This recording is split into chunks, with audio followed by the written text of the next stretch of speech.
Say hello to the people, Phil. Hello! And welcome back to After the Hype, Oh my God!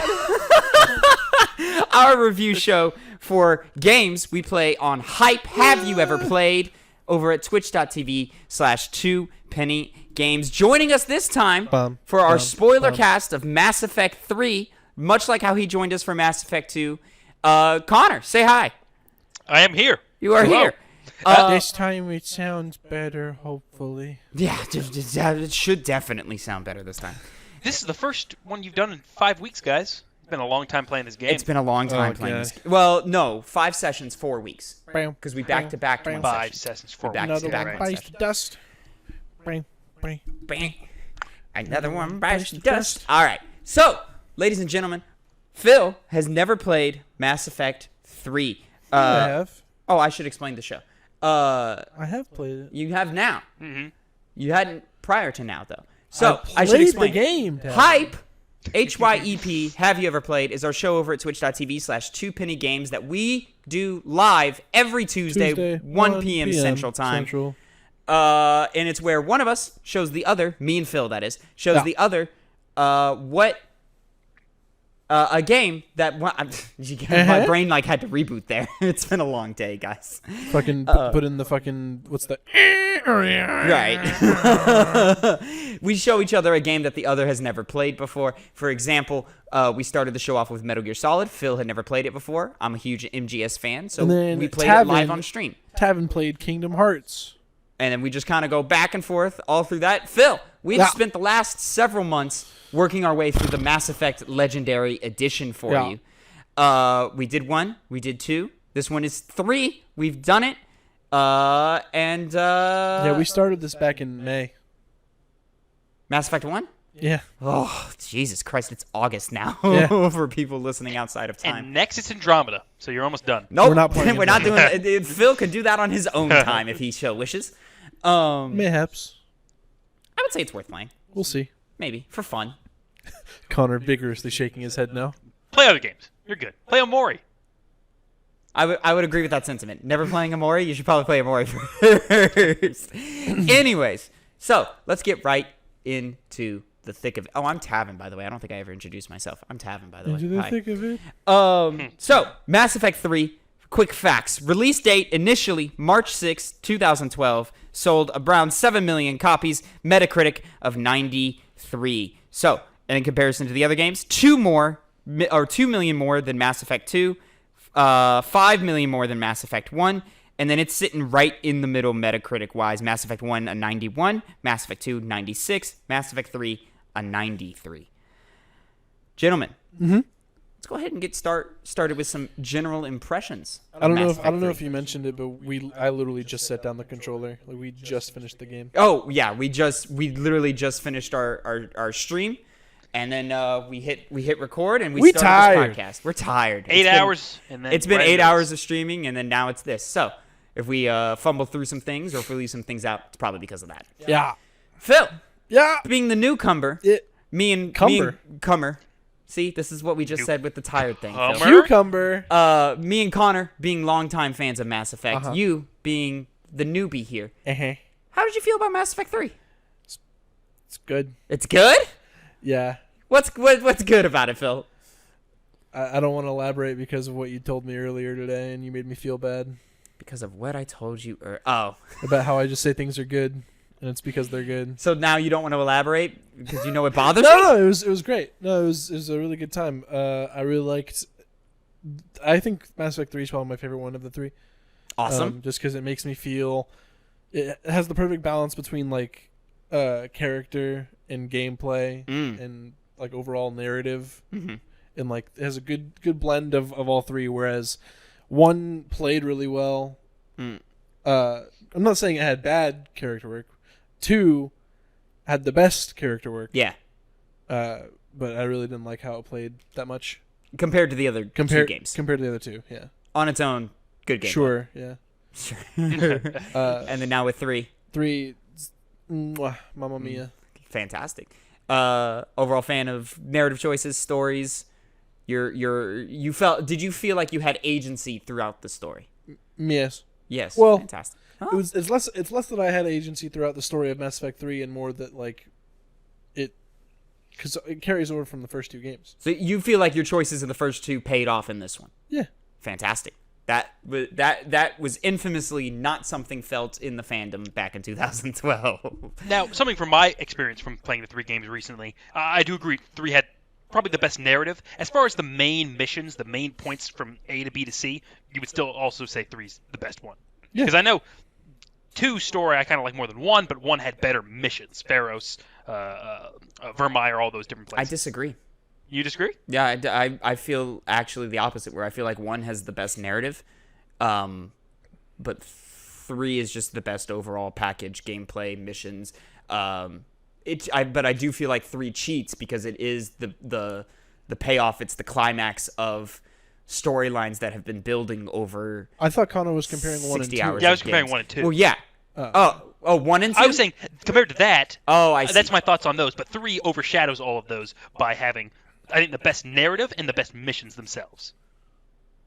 Okay, cool, fantastic. And then just to go around the circle here, Connor, what are your opinions now of Mass Effect 3? Well, my opinions changed dramatically because That's skip a to the better end. idea. What were your initial opinions of Mass Effect 3? okay, so And then how are they now? my big issue with 3 is it's kind of hard to remember how I felt about the missions and the overall narrative leading up to the end. Mm-hmm. I'm pretty confident that I was enjoying it a lot. Mm-hmm. I think I liked it this time around more, Okay. but I still liked it back in the day. Yeah. My issue really came with the third one's ending, which Yep. famously at the time wasn't built upon as much as it would later come to be built upon. That options were even lessened. Yep. But what you can do, it just felt like a very disappointing ending to a game franchise that at the time I had become addicted to. Yeah. So my overall opinion of it was, kind of mixed, very average, because of that ending really spoiled me for it. Even though I ended up playing the new ending that they changed in the original Mass Effect 3, because I think it was only like a month later they added a bunch of extra content. Might have been like 2 or 3 months later. But yeah, sometime after that. Takes it time ended. to do game development shit. Yeah, it takes a while to do that, which is the big reason why it took so long. But by the end of that, I still wasn't satisfied because I had just come off the trails of 3 not too long ago, and I felt like it was kind of cheap just to say, we messed up on the ending, so let's all of a sudden just change it because it was bad. It was still fresh in my mind as being bad. Now, that was back in 2013. I never played that game again after I beat it for the first time, so that kind of left my body, that left my thoughts. I no longer was really angry at the ending. I still recognized it as not being good, but the whole retconning of the original ending became a lot better in my mind, especially when I finished 3, which, without that, basically completely forgetting what the original ending was like in 3, now all I'm left with is this new updated ending. To be clear, the original, it's the same ending. It's just one explains itself, and the other one says, no, fuck you. Yes, which really, really upset me. Now, Yeah. even beyond that, though, I appreciated the gameplay a lot more, especially coming right off of playing 1 and 2, which even though I like the gameplay in both those games, 3's just beats it in every way, shape, and form. The gun plays better. I like the power system a lot. The powers that I specifically had were very fun to play with. It's kind of the prime way I think of Mass Effect now, being able to charge with my biotic charge ability and smashing on the ground and stuff like that. I really had a fun time with it. So overall, I would say the third one's, same thing with Phil, ranked as the top one in my mind, going in descending order to 2 to 1. Which I know Interesting. that's where it's going to come different with you guys, but Interesting. I very much enjoyed it. So Phil, you to go double 3, 2, 1. 3, 2, 1. Yep. Phil, to double back to you because we didn't touch on it, ranking all 3 of these games. 1 and 2 were a bit of a coin toss before. How are you feeling immediately post Mass Effect 3 with no time to digest? I think I still have to agree with Connor. 3, 2, 1? 3, 2, 1. Interesting. 3. Oh, I thought you said 1 was better than 2. I did. He was but going back and forth. it's a real big fucking coin toss for me. Yeah. So honestly, it could go 3, 1, 2, 3, 2, 1. Now, Go ahead. what was the big decision in thinking that 2's better than 1? Was it Replayability. the what? Replayability. Replayability. That was it. Okay. I could not disagree more. But anyways, yeah, and then I guess to finish off general impressions, I love Mass Effect 3.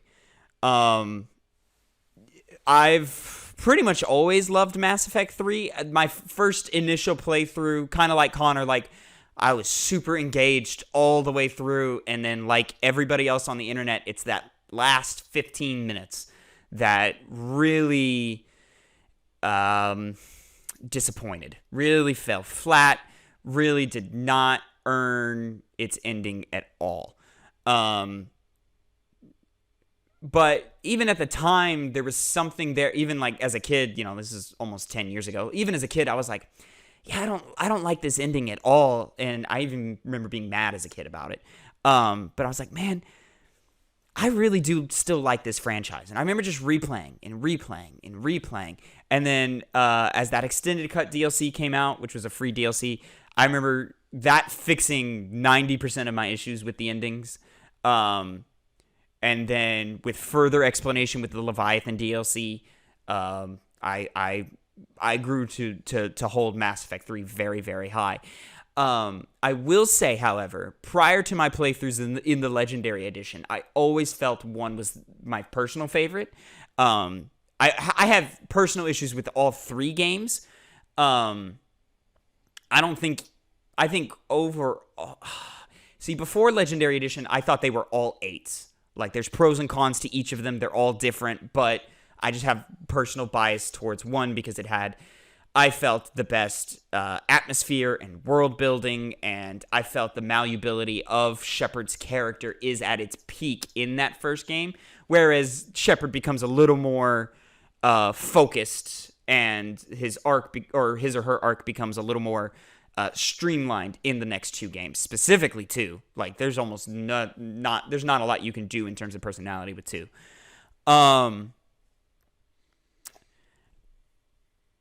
But I think after this last playthrough through the Legendary Edition, I think 3 has taken that spot. With just the amount of polish that they've implemented on the game. The game came out really buggy. And it's still buggy, like on my PS3 version. This version, much, much more polish on it, much less issues I have technically, which feeds into general gameplay, which I think is fast and frenetic, and it finds that perfect middle road between action and RPG that the entire trilogy has issues balancing up until this point. And then just the crazy just punch you right in the gut payoffs that each main chapter of the game has. It's really just I think it's gaming's best trilogy. It's my personal favorite franchise in terms of video games. I'll have you know, Kingdom Hearts exists. I was thinking for myself to give a trilogy that I like more, just to undercut Tavin. Thanks for coming in with that, because I couldn't think of anything. Anyways, no, obviously Mass Effect as a trilogy is stronger than Kingdom Hearts. So, boys, let's go ahead. Let's dive deep real quick into gameplay. What makes Mass Effect 3 here special amongst the other 2 games? What do we like? What are some things that change that maybe we don't like as much? And then maybe a little bit of nitty-gritty of how we feel, because gameplay is a wide scope of things in Mass Effect. I see it as mostly divided into 3 different categories between combat, conversation, and exploration. To me, exploration is pretty much thrown out the fucking window in this game. It's just kind of planet scanning and to complete fetch quests, and that's it. I mean, exploration was at its peak in the first game. Absolutely. Yeah. But and then the conversation is still good, but I think it's at its lesser than the other 2, specifically because they cut the middle option. It's literally all just Paragon or Renegade. Yeah, it's straight up. It's Paragon, Renegade, and then the way points are deciphered in this game, it's basically like if you just build up 1 bar, you have options to talk in both, like speech check options. Yeah. All the way through, which you can go full Paragon and still have speech checks. Yeah, your Renegade speech checks. Yeah, it's all based off just 1 bar. Yeah, so I don't like that as much. Even though I like the narrative punches that this game has more than the other 2, but it cheats because it's built off the back of the other 2. Yeah, it's more just like say what you want to say. Don't worry about the consequences of like, oh, is my bar going to be high enough? Exactly. Yeah. Which is fun if you like really get deep in roleplay and build out Shepard's character in your head and stuff. I do definitely prefer that. That's my preferred way to do RPG elements. Though it wouldn't have worked with 1 and 2 as much, where obviously you need to make more hardline decisions most of the time. Like usually I'm making Paragon decisions left and right because I agree with them most of the time. To be fair, 1 is filled with so much side content that you can build up both bars to 100%. Right. And with full replay, talk how you want to talk. But however, combat, I think, far and away best here. It's the most fluid. The powers are the most dynamic, especially the class-specific power builds that you have. I think, like we mentioned before, with the return of the upgrade trees and how they're formatted in this game, to where those first 4 upgrades are literally copy-pasted from from game 2, but from there... first 4? Yeah, it's the first 4 copy-pasted, but from 4 to 6... from 4 to 6, you just start choosing different stat bonuses and stat debuffs and so forth. I love all of that. I love the removal of weapon restrictions in this game, and how that builds into weight and how I wonder why they didn't, because they removed it whenever they remade the first game. So I don't know why they didn't just do it in the second game. Because it would break the second game. Would it? Yeah. The way that game's built, it would just break the whole thing. Whereas 1, it just doesn't matter as much because the gameplay is so intrinsically designed to the level design that if you make any drastic changes like that to gameplay, it breaks entire levels. Okay. I imagine that's why they did it. Whereas in 1, a lot of the combat was like quickly like thrown together. So they were like, yeah, fuck it, make it open. Who cares? And you have to carry all 4 weapons anyway in the first game, so you might as well be able to use them. Whereas in this one, the more weapons you carry, the heavier weight, which means you can use your powers less often because your cooldown is longer. I liked that system. Yeah, I'm super into that system. Connor? I think I mentioned it to you before when I first started playing 3. There was an evolving conversation on the Two Penny Games cast. Yeah. Like the ultralight materials. I know you would mention when I first complained about just being restricted on what guns you can use by using weight. You had said that there's a mod that you can do that lowers the equipment load of each weapon. In combination with buying upgrades for that, or buying upgraded versions of weapons, or getting So upgraded weapons are lighter, and also you can collect lighter materials as you play through, and those lighter materials upgrade themselves as well. Well, that helped make me come around on the weapon system, but even without it, I think I would have ended up eventually enjoying that more because it did add another element of gameplay where you have to, change your loadout depending on what mission you're going into or what you think you might need, what enemy you're going up against. Especially because the shotgun wasn't as good as it was in the past, so I didn't feel like I needed to have that all the time. So overall, I also did. I'm in agreement with both of you. That was the best way to do the weapon system, because it gave you more options while also not making it too easy for you. So, I think it's intrusive enough to where it does have an effect on gameplay, and if you really want to get nitty gritty and find your premium build and play your way, you can do that. But it's not so intrusive, like it doesn't get in the way. Like things like encumberment in Fallout gets in the way of how you want to play. This way, it's just like, hey man, if you just want to fucking shoot everything, just fucking shoot everything, And if you're not like a big ability guy, then don't fucking worry about it. Like, just load up your guns and just switch through all of them. And then if anybody's like, oh, but I want all the guns, are you really using all the guns, or are you using like 2 or 3, and then your pistol or your SMG sits in your inventory unused all the time? Yeah. You're a big pistol guy in other games, Tavin. Did you use it in 3? Usually, yes. I'm usually a pistol sniper and assault rifle. This build, however, I did purely sniper and SMG just to switch it up. Sometimes I only do sniper assault rifle because often the pistol gets unused in my Mass Effect 3 playthroughs. Yeah, I was feeling that the same way. I just kind of tossed it to the side. You didn't really use it on that. You didn't use it at all either. No. So I was primarily sniper rifle for I'd say the first third. Okay. And then I got the Talon pistol, which is like a handheld shotgun. And he fell in love with that. It was great. Oh man, he was capping motherfuckers with that shit. which I hate that gun. So Like I on, was on shocked. the on the Citadel raid for Cerberus, that's when I grabbed it because it was just like in like a room that I could unlock, and I just went through and I grabbed it and I was like, oh, what's this gun? And I just equipped it and I was like, oh, it's a handheld shotgun, and then I was fucking taking people's heads off and blasting them backward with it, and I was like, this is sick as hell. I'm gonna keep using this. And then like towards the end when I got that M7 assault rifle, I just switched it. You did change it after that, yeah. Yeah. But you said you got it on Omega? That's when that gun was available? No. No, it's no, on no, When the Cerberus raids the Citadel. Yeah, it's like on a desk somewhere. Okay, yeah, I don't It's like remember. behind a locked door that you have Yeah. to. Okay. Yeah, I just never used that gun. I never even knew it did that. I didn't know there was a handheld shotgun pistol. Yeah, man. Yeah, man. It's called the Talon. Talon. And then I just love how fast and how fluid Mass Effect 3 feels. Running around, you really feel empowered just being able to, dive over cover. The combat roll is fantastic. I love that as an addition. The charged melee is also a pretty neat addition. Yeah, the heavy melee attack. Yep. It's cool. It adds a little flair, and there's a unique animation for most classes. Yeah. Probably like I think it's like 80% of the classes or something like that. Something like that. Some of them are copies. Some of them are like it's the same weapon, like it's an Omni Blade, but it's just a different It looks animation. different, Yeah, like yours is a slash. I know the soldiers is like a big stab. Well, he also- it's also like double prong. Yeah, also it's like double pronged, it's almost yeah. like a taser. Like a yeah, big it's got like double-pronged electricity. taser. Yeah, I remember that too. Yeah. Whereas I had I believe as the Sentinel, I believe I just had the regular Omni Blade slash. Oh, really? I think Oh, I had a Whereas, biotic punch. you had a biotic punch. An adept just has like a biotic punch. Yeah. Purple. Yeah, Purple so there's punch. a lot of like fun, little cute. They all function exactly the same, but they're cute. And then the game really just does as much as it can to make you feel powerful, pulling enemies over cover and just like smashing their faces in and stuff. The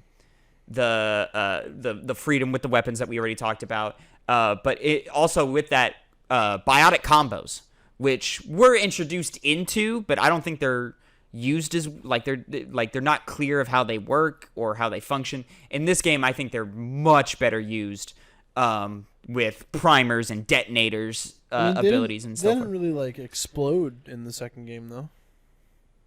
No, yeah, and that's my thing. It's like really you'll get like a bit of a biotic explosion if you combine like The only reason warp and throw or the some only reason shit. I even did any of that was to get the trophy.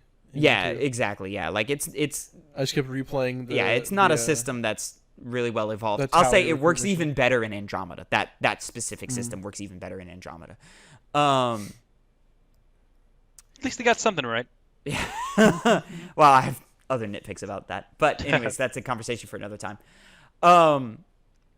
But yeah, I just it's so fast and fluid and just fun, and I think it really speaks to how good that combat is, which is how addictive that Phil can't speak to this, but how addictive to that long lost multiplayer mode was. Because me and Connor spent hours upon hours back in the day just grinding out levels and Getting those crates. getting through those assault packs and They so were called forth. assault Oh packs, my weren't they? God. Oh my God! Remember how angry we'd be about duplicates for like heavy weapon ammo? We're like, we don't even use these. No, I would be so.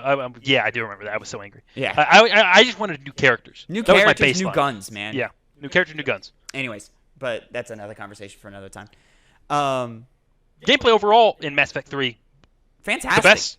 Holds up It's the the best. best. I think it's like you could put that game out today and it would get 8s and 9s and 10s. They did put it up. Put it up 2 months ago. Yeah. Anyways, any other general gameplay discussions we want to have, gentlemen? Whether it's exploration or conversation or combat that you just want to throw in before we move on to the real meat of Mass Effect. Yes, unpopular opinion. Oh? I like the exploration in 2 and 3 more than 1. Yeah, you're wrong. I I found. mean, there's just less of it. There's in I- 2 and 3. I know. It was calming to scan planets. I'll say it. It's Yeah. tranquil. It's I get relaxing. that. I get what you mean there. I'm not gonna say that's necessarily better. Because 1, I never really cared much for the explorative aspects of that, I like didn't driving around the do it. Mako. I just know there's a lot of it. There's a lot of it. And I like it a lot. I find it calming to go down to random planets and just drive around the mountains and stuff and just I still need to go back to 1 and shoot get the things plot, with so. your find Mako out. tank and stuff and just kind of chill. But I agree. The planet scanning in 2 is very tranquil. 3 less so. 3 less so, just because there's so much less of it, and Well, also it can't the be inclusion. tranquil whenever you have fucking Reapers that come in and go BWAM! And chase Exactly you my around. thoughts. Yeah, it's like, oh, come on. I remember the first couple times it would startle me because I'd just be like, it would always be delayed after the scanner. Yeah. So I'd be like, It'll come no in Reapers. later. There's a beat for Chexes it. me. Connor, when I tell you this man Phil here was terrified I got of these scaled. Reapers. It does flare in your ear at And then first. later, like whenever I was trying to get the trophy, I was just like nonchalant about it. I was just like, "See you guys later." Yeah, bye. It's really, really funny. I like the Reaper thing. Cute, but a gimmick and not the most well implemented Not one welcome. either. I would say welcome. I like it. Yeah, I'm glad it's I'm there. Glad it's there, yeah. But It it's makes like, sense. And it's never. It does, yeah. It makes sense for what's going on. Yeah. In the world, in the So- universe. I want to dive in straight to the meat here now, The big and I want to talk about. I'm a vegetarian. I want to talk about choices. I want to talk about big moments, but mostly just because we're fresh off the heels Big of our mamas? stream. I want to talk about this here ending. Phil, What do you think of the ending? how'd you feel about this ending? Encapsulating point of the entire Mass As a Effect trilogy. first-time player, full experience, Leviathan, Omega, Citadel, and then extended cut, all of that included. How'd you feel about that last like hour or so of game?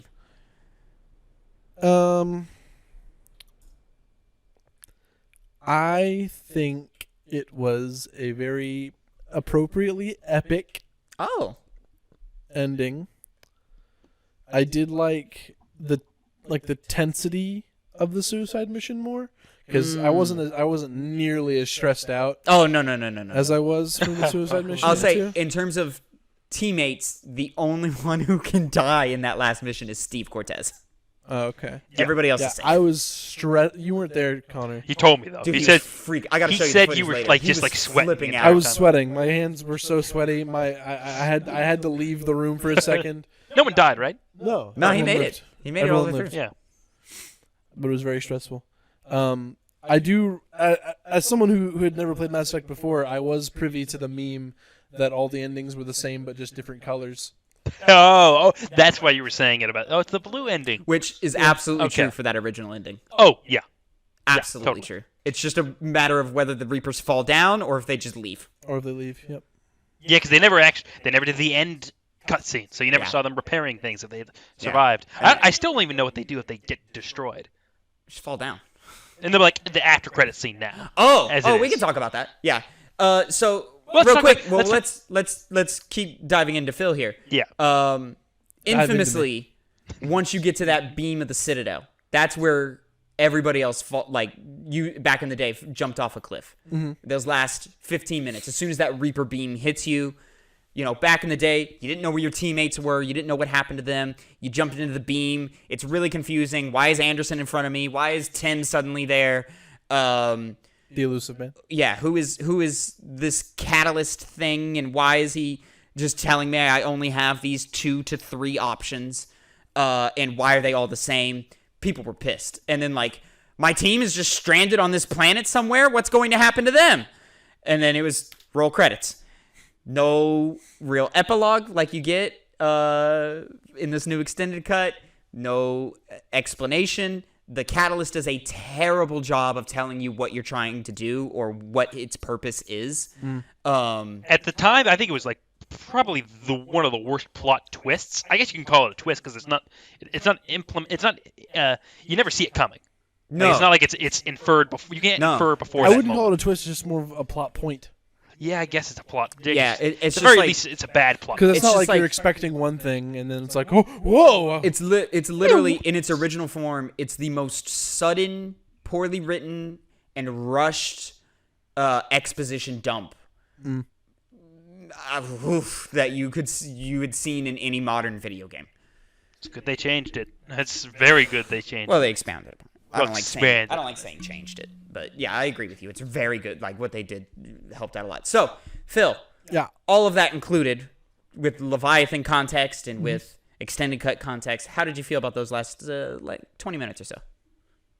I don't know. It was just really interesting because it's like, because it's so, it's just logical. Like if people were to create something to make something easier for them, it stands to reason that eventually they'll go too far, and then that intelligence will obviously improve itself to where it's better than the one that it created, and then they'll be like, oh, We don't need you. It's like when people talk about like artificial intelligence in real life, they talk about the singularity, and it's like the day that all artificial intelligence will like rise up and turn against humanity, and then that'll be like the end of us.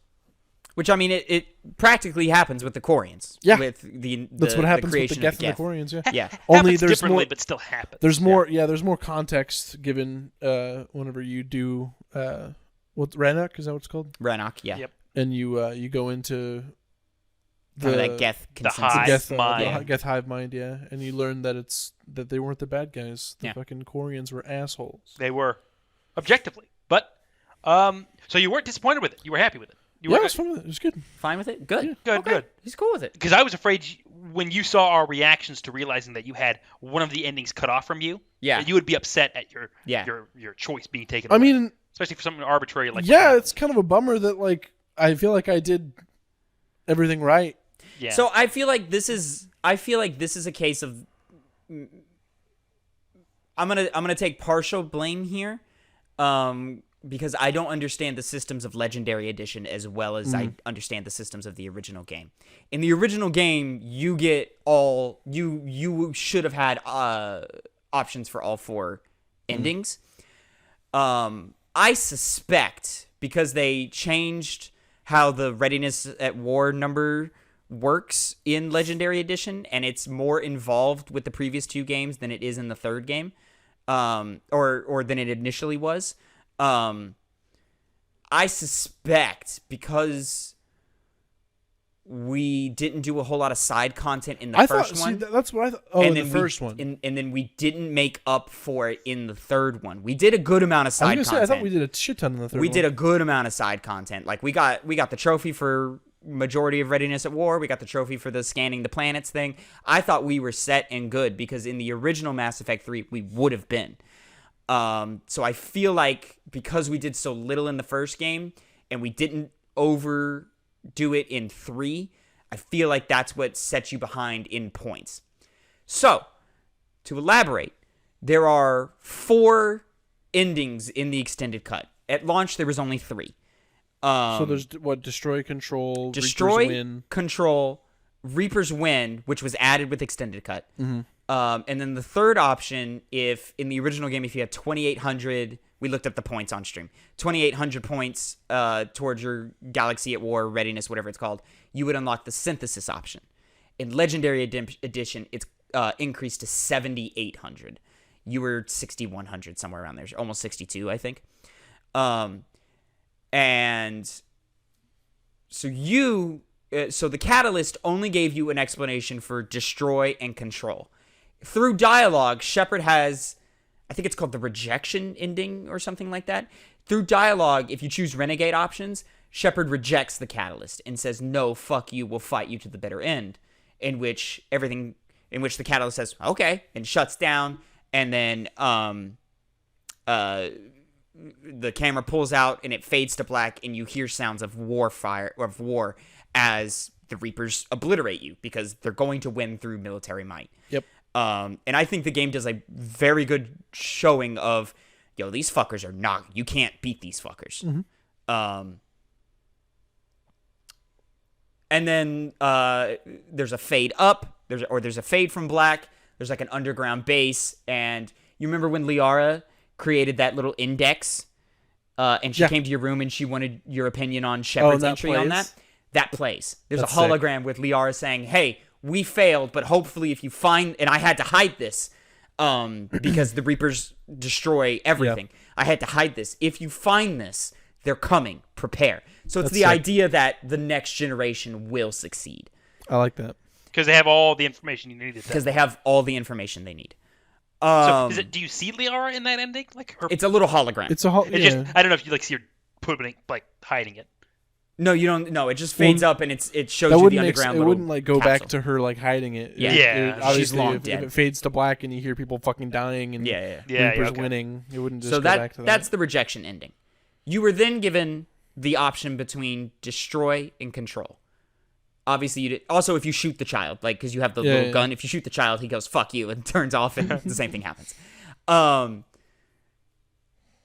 Between destroy and control, to set it up for people who don't know, but why are you listening to the Spoilercast if you don't know? Destroy, you wipe out all synthetic life, all technology gets destroyed, but eventually, it shouldn't be that hard for people to fix it. So eventually they can get their ships and their faster than light travel back, and et cetera, et cetera, et cetera. But all synthetics die. So the Geth, if they lived, dead. Edie, if Edie can't die. Yeah, so Edie, dead.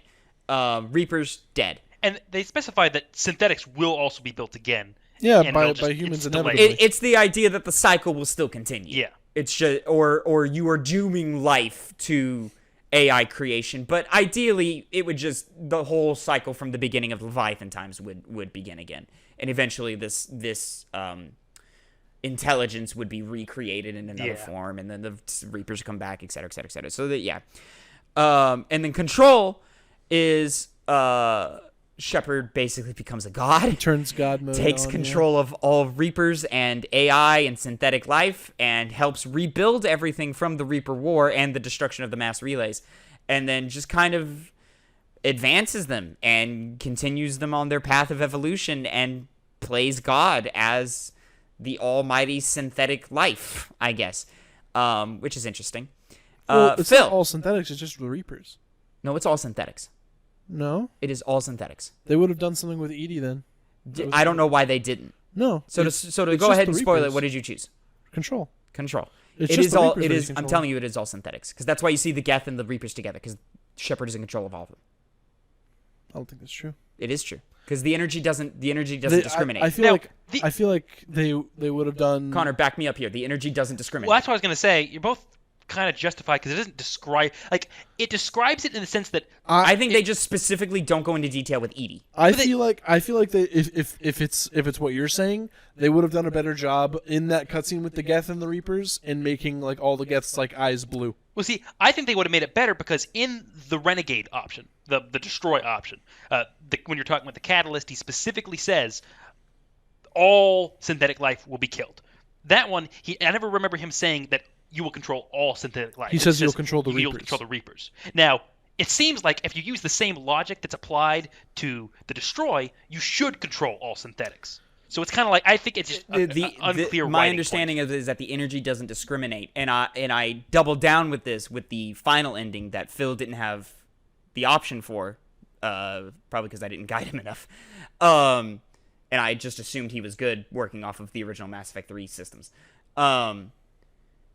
The final option is synthesis, in which green energy shoots out. The green ending. The green ending. the green energy pure shoots monster out, energy and it energy. creates sort of a hybrid meld of DNA between organics and synthetics, so they kind of become one. And then everybody gets green eyes, and their veins turn green, and they glow green and shit. And you can fuck robots. It's this idea that Totally fuck robots now. when the Normandy crashes on that planet, Joker walks out in all endings. He's the first one to always walk out. And then who walks out after that is dependent on your ending. I believe it's red or blue. It's your love interest, and then it's somebody else. Apparently with blue, it's Javik. I don't fucking understand. It would make sense that red would be Javik because he wanted to destroy them. I don't know. Maybe it just picks a random character. It might. But in Synthesis, Joker walks out, and then Edie follows him. And the shot is a long shot of Edie and Joker just kind of looking at each other, like in love, and they are like the showing of like, hey, these two are gonna be the inception of this future that we live in which I guess synthetics and organics can meld together and reproduce. Maybe, I don't know. Hey. Weird concept. If Asari can bang together and have kids, and I guess it works regardless because they mind and then fuck each other. in this ending, the Reapers help you rebuild, and then they leave, and they go into, I believe, dark space. They go to dark space. Potentially, I mean, Maybe. you saw them, they were just chilling around London, and London looked something like that. beat up. Yeah, but the Reapers, they help you rebuild. Yeah, because everyone has kind of a general understanding of we are all together now. It's a whole unity thing of we are all one and stuff. Personally, I feel Synthesis is the best option. Yes. And I believe I just kind of believe it's the best ending. It seems the most natural, especially with the whole love interest plot of Joker and Edie. It seems like that's a good encapsulating point on that and tying that into the whole overall plot. Yeah. That being said, though, I really, really liked the Control ending. That was a lot better than I thought it was. I enjoyed it more because back in the day, my memory of it was, I wish they had never prescribed colors to it. I understand you have to with the systems that you've built over 3 games, but I wish it wasn't like Renegade, Paragon, and then like this green option or whatever. I really wish it wasn't. Because I feel like, especially with Extended Cut, I don't feel like there's necessarily a wrong answer, except for maybe rejection. You can make an argument Destroy is wrong. For a long time, I always thought Control was kind of shit. And I always thought it was the worst option. Seeing Phil play through it now, it's a way better ending than I thought it was. Makes a whole lot more sense. I feel a little weird that Shepard is God. But I like how it does do it, because it is Shepard, but it's also not Shepard. It's Shepard with like an all-knowing understanding of everything, which I assume he then gets the knowledge of every cycle that was wiped out by the Reapers, and he's just extended to a different level and stuff.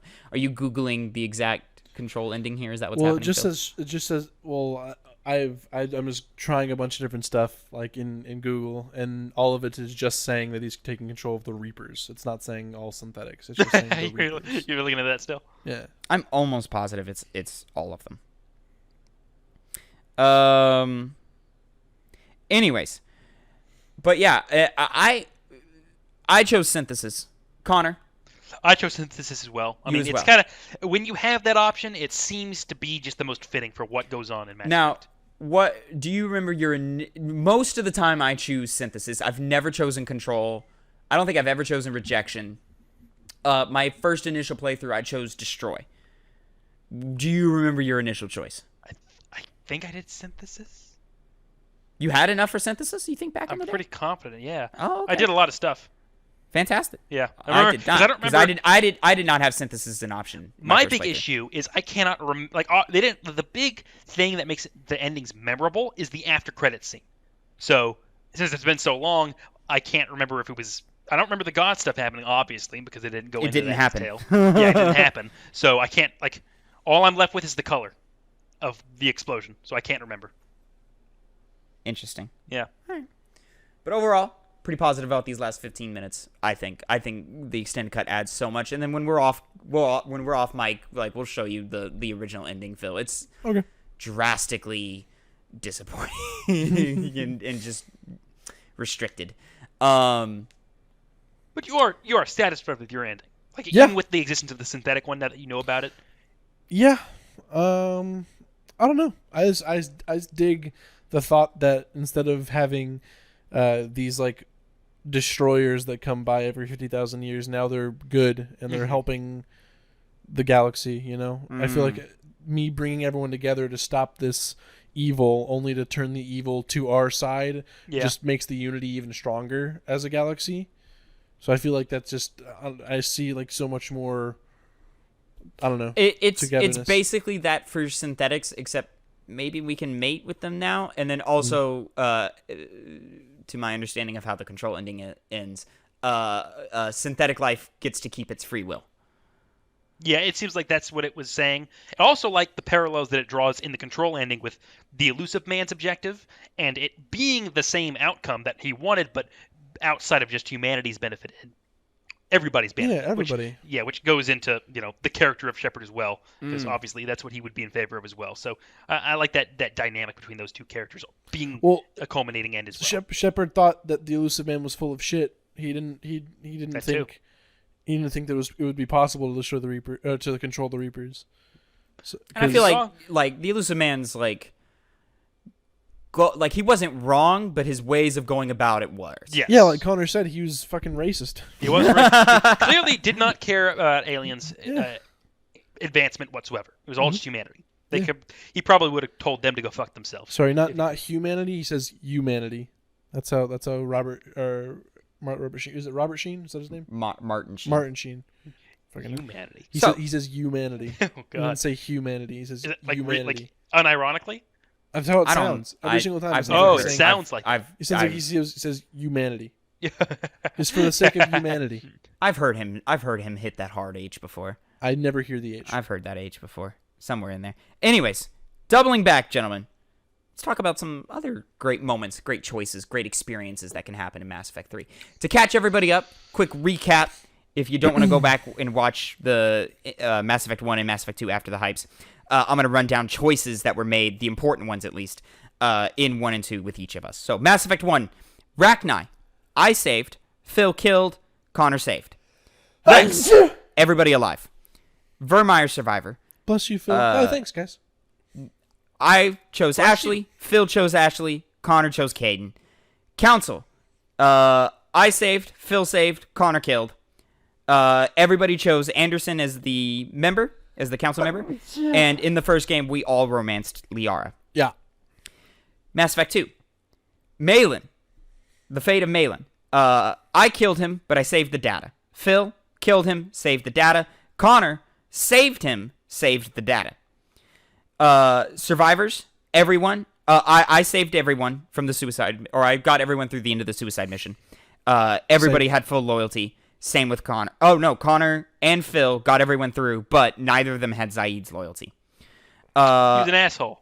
Yeah, kind of. The collector base, I destroyed, Phil destroyed, Connor gave to Cerberus because he wanted to see what would happen, because he'd never done it before. Gave me extra war assets, so I guess that's good. Yeah. Apparently that's what it does. Mass really? Effect 2 romance, I play as Femshep, usually. So I romanced Garrus, Phil romanced Miranda, Connor romanced Tally. Gentlemen, let's talk about this here Genophage. Yeah. First major choice in Mass Effect 3. Phil, Yeah. what is your fate of the Krogan and the Genophage? Well, what happened was, we go to Tachanka, right? Mm-hmm. And we got the, what's her name? Baraka? Is that the name? That's her name. Which spoils which ending you got. Well, Or how your thing ends. because you start there. She only tells you your name after the end.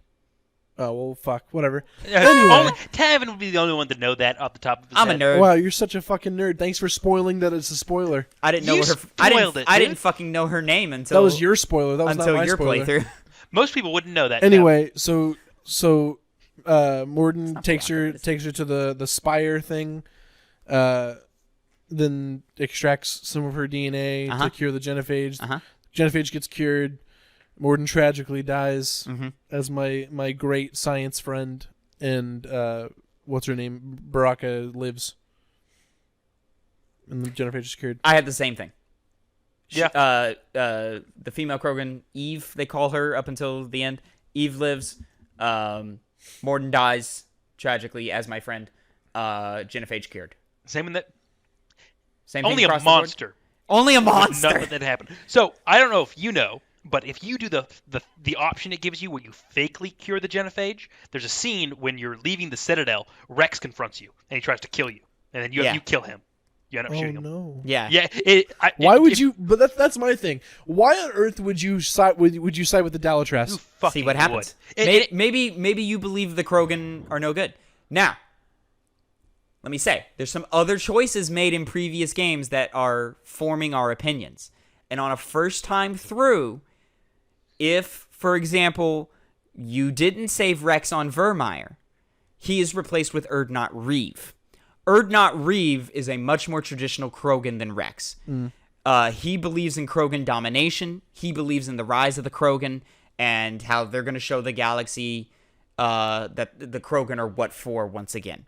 But hang on. So I see your point. Yeah. But in lying to Rex and fakely curing the Genophage, You're an asshole. yeah. Why would you do that? You're a piece of shit. No, I agree. No one's denying that. I at agree. all. No Yeah. one should deny So that. I see your point, but even still, like if you that's like kind of a moot point because if Rex doesn't make it, I think it's entirely based on whether or not Rex survives Mass Effect 1. If you remember back when we did Mass Effect 1 or in the after the hype or several times after, I know I told you it to you at once at work.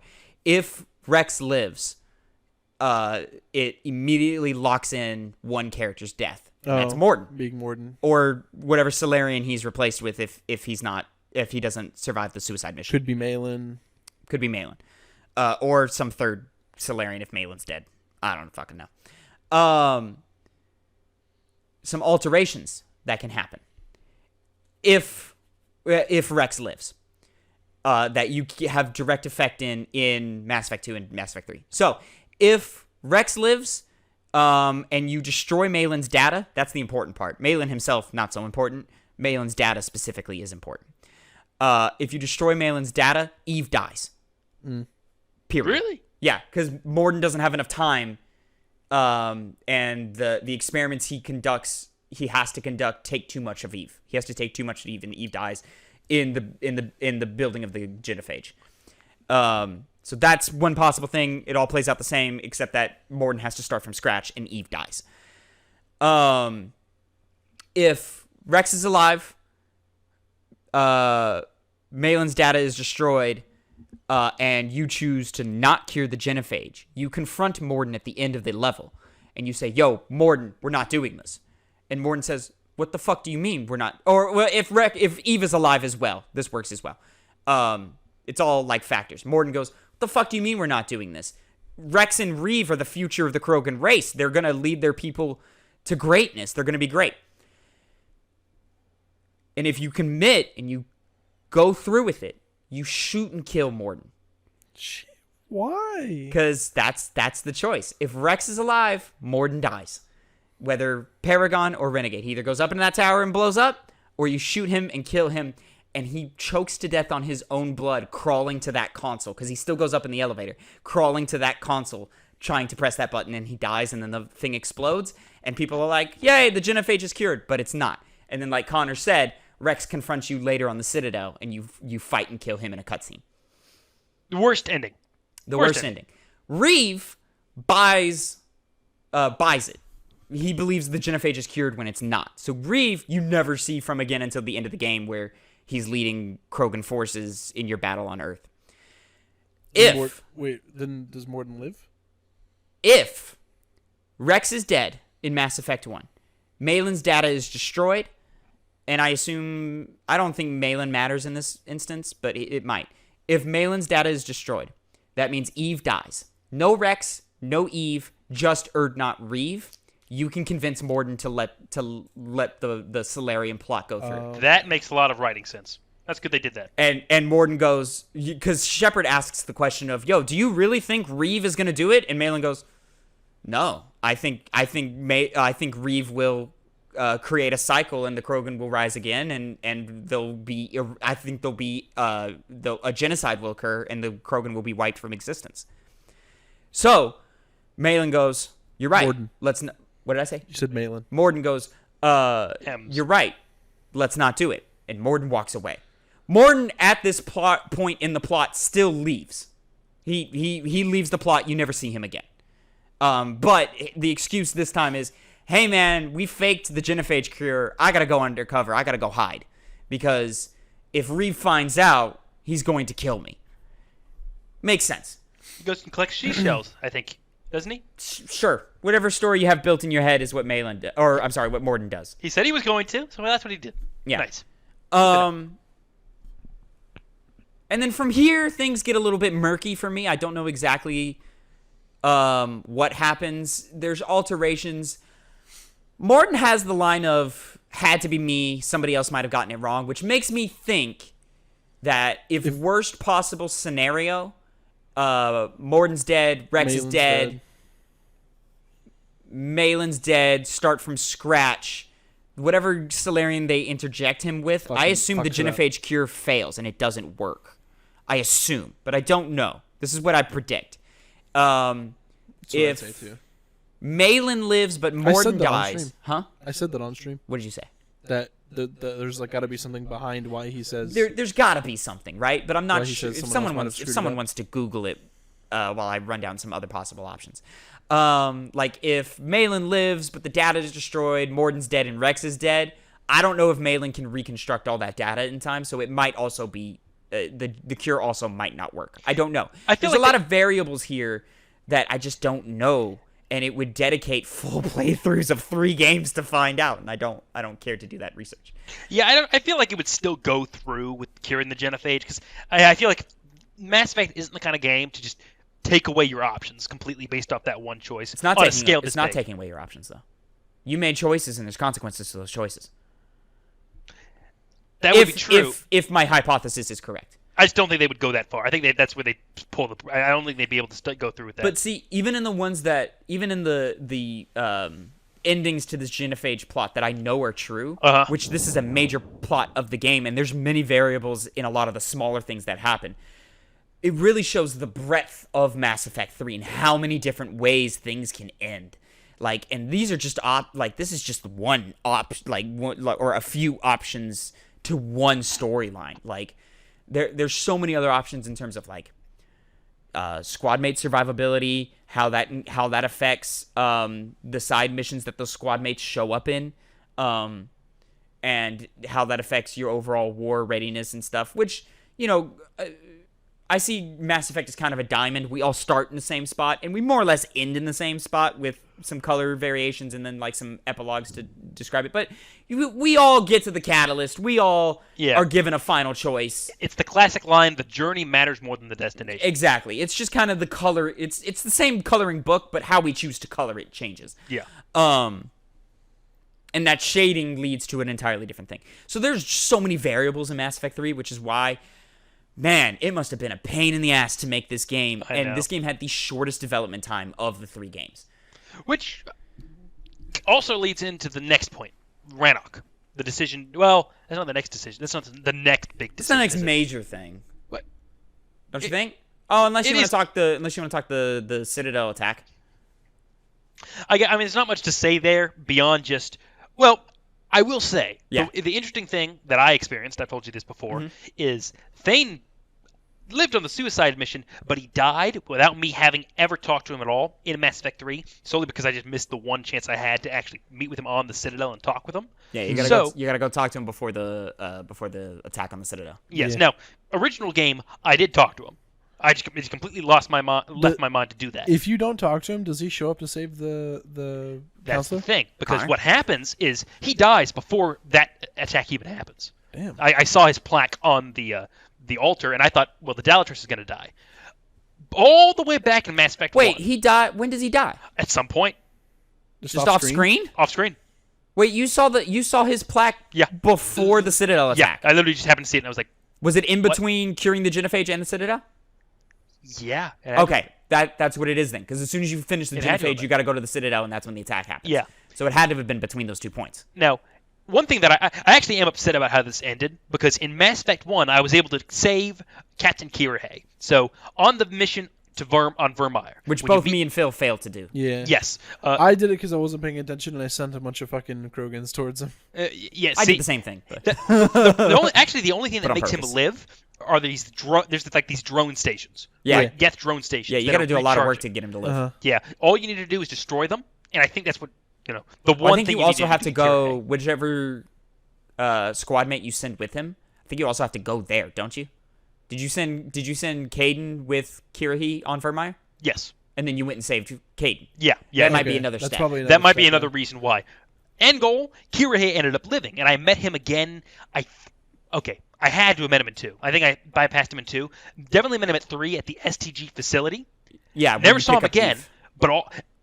But when going back to the scene where the Dalatrass gets killed by Kai Counselor, Lang, not the Daltress. Different What? character.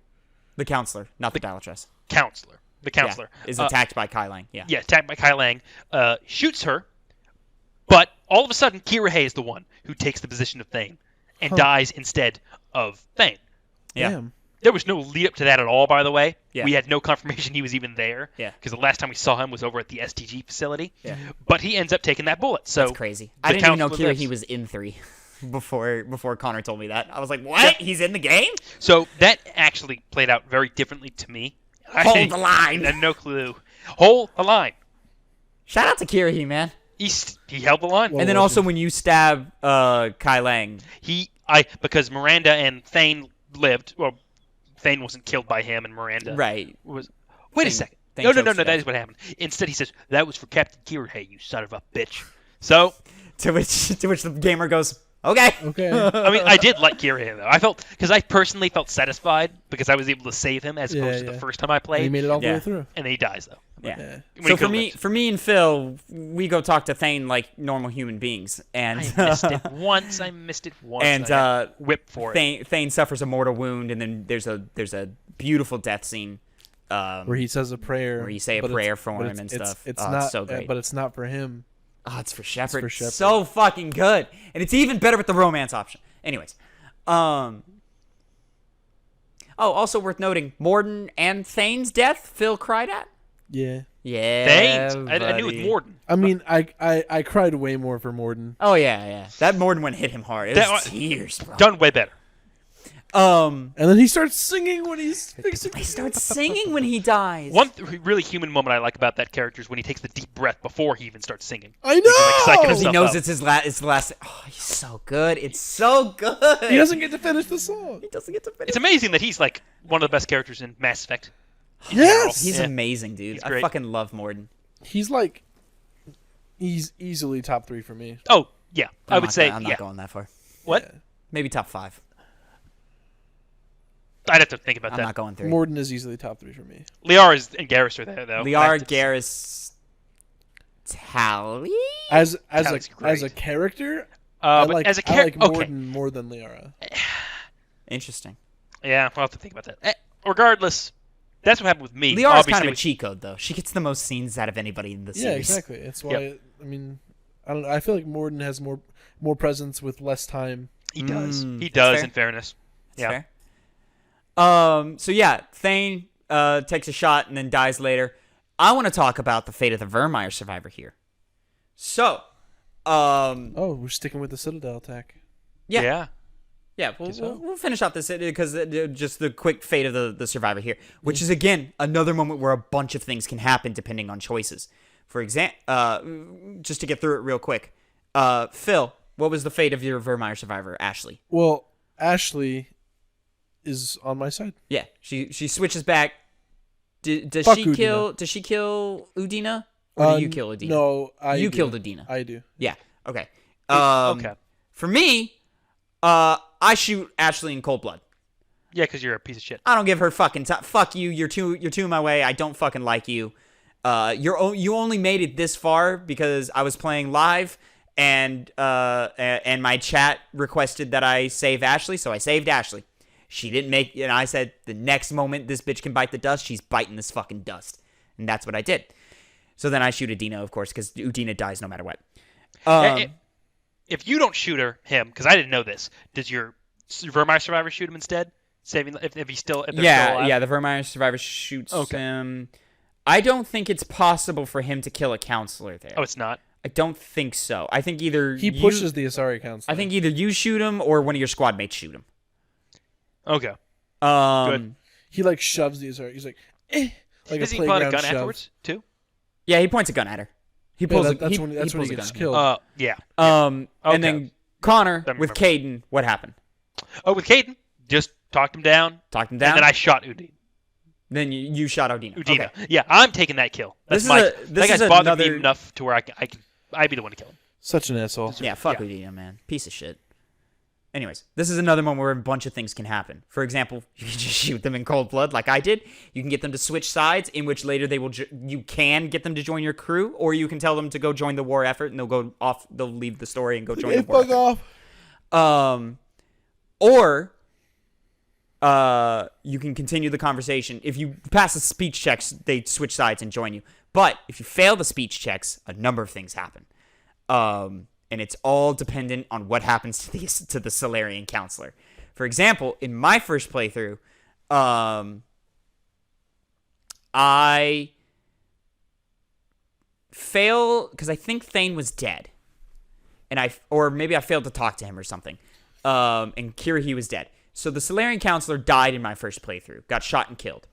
And then either Cerberus or Udina edits security camera footage to make it look like Shepard shoots and kills the counselor.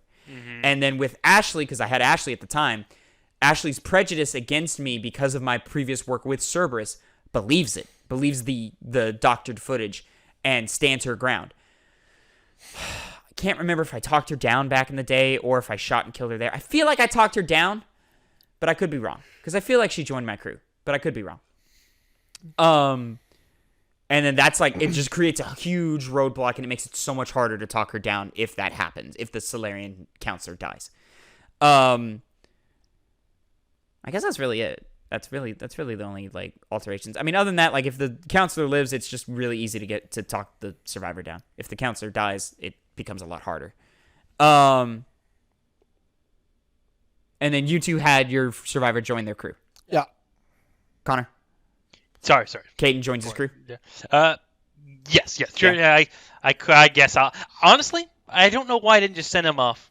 You're just like, nah, I don't like you. Yeah, go. Yeah, go I should have just done that. But Caden also, to my memory, he's not as hung up on Cerberus as Ashley is, right? Like he's a little bit, but like he's not nearly as much. Close to as much. No. Yeah. I remember with him, he's just kind of like, I want to trust you, but I still have too many misgivings. Ashley straight up is always just like, you're working for Cerberus. Why would you do that? Sick, disgusting, bad. You disgust me. And kind of deserve to get shot at that point because you're so stupid and dense. Right. But I think actually in my old campaign, I think she died. Ashley. She might have died for me too, man. It's almost 10 years ago. It's I been don't so fucking long. remember. 8 specifically. Almost 10 years ago and like 30 playthroughs ago, so I don't fucking remember. Yeah, you wouldn't. Oh God, yeah. I don't fucking remember. Fucking weirdo. I play this game a lot more than I like to admit. Moving on. Next big moment. Rannoch. I think so. Rannoch, yes, that's the one where we're weirdest about on what exactly could happen. Did we talk about running into the Arachnite Queen again? We didn't. Yeah, that's happened. Yeah, Arachnite. So regardless of if you kill the Arachnite or save the Arachnite, they do show up in 3. However, I think I've explained to you all the alternate versions of this already on stream. However, if you kill them in 1, the Arachnite you filled it. The Arachnite you find in 3 is a manufactured Arachnite created by the Reapers. In which case, if you save them in 3, sure, they join the war effort for a short time, but eventually you get word that, hey, they turned on you and they killed a bunch of scientists and engineers, and now your war effort is lesser because of it. I did not know that. Yeah. Killed that bitch again. Yeah, Phil killed her again. Again? Oh, well, that was. Well, that's the good option. No, yeah, I forgot that you didn't. Yeah. But Phil was stuck on it for a minute. He's like, "What? Do I just do it again? What do I do?" That's pretty funny. He was just like, nah. He didn't tell me the alternate endings until after I already did it. Yeah. It's good. Oh, I want you to be as blind as possible when you make these choices. Like, how do you feel in the moment? Where your mind at? I saved the Arachnite in 1, saved her again in 3, so she joins my effort because she's the true Arachnite Queen, so she joins my effort and helps me defeat them. So is it the same queen that you run into? It's the same queen. Oh, okay. Yeah.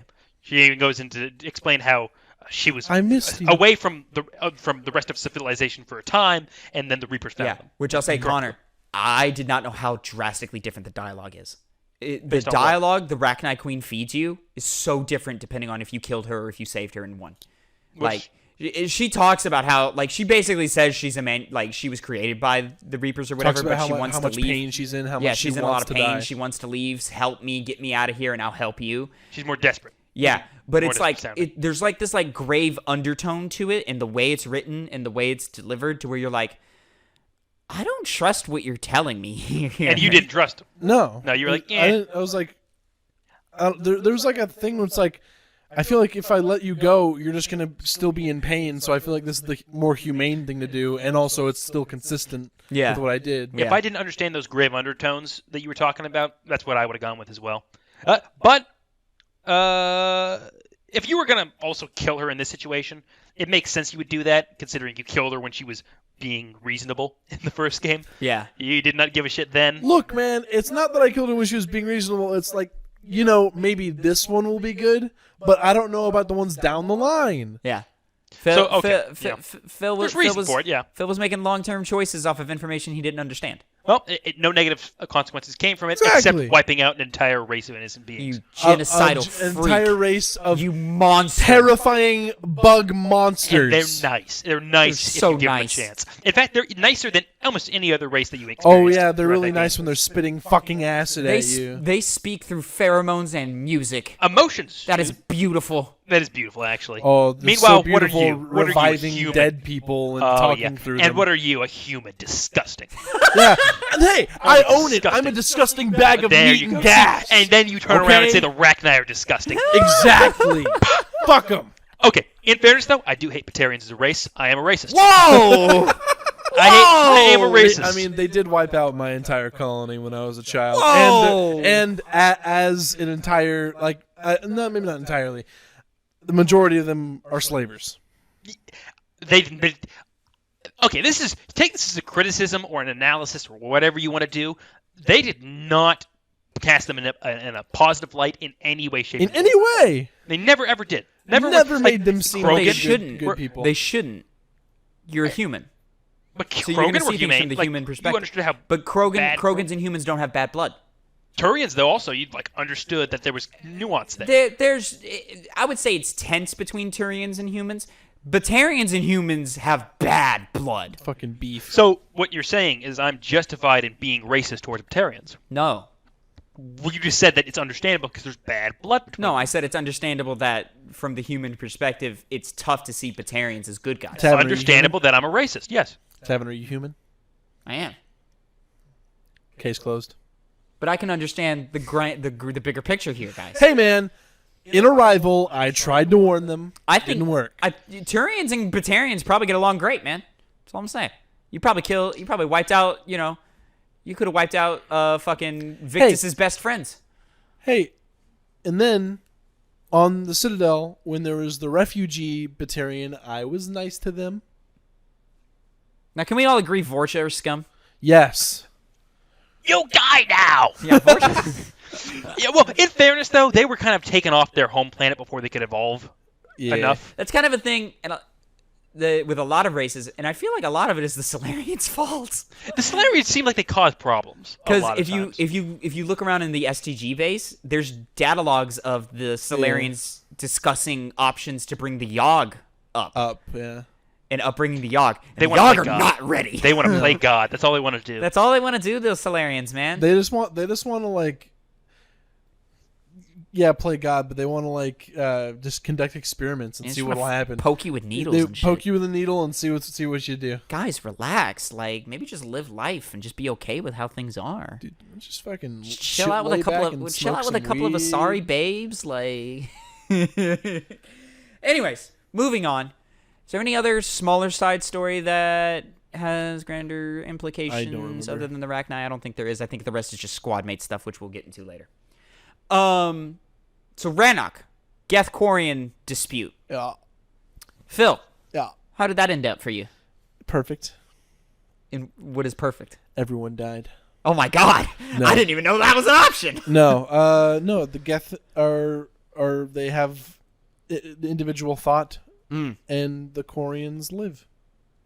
You The brought, most you ideal brought ending. peace. You I brought did. peace to them. I brought peace. I brought You brought peace. peace. We all Tavin. brought To my peace. new empire. Jesus Christ. Now, unfortunately, you did not get the synthetic ending, so you cannot fuck the Geth. But Can't despite fuck the that, Geth, man. you did do some good Hey, peacemaking. can I tell you something? Yeah, I never wanted to. but maybe You maybe say that some now Quarians did because you never got the Maybe option to. You never got the option. I'm not Quarian, am I? It's fair. It's fair. You're not. You're not. Anyways, I yeah, can we breathe. all. I can breathe my own planet's air. Damn, yeah, you can, huh? Just imagine walking up to a Quarian. Hey, you know what I can do that you can't? Hey, guess what? 10 hours from now, I'm not gonna have an infection. Not gonna sick. No sniffles here, bitch. And now I just found out that you're both racist for making fun of a race of people Hey. that aren't doing anything negative Hey, and are just Quarian, living. guess what?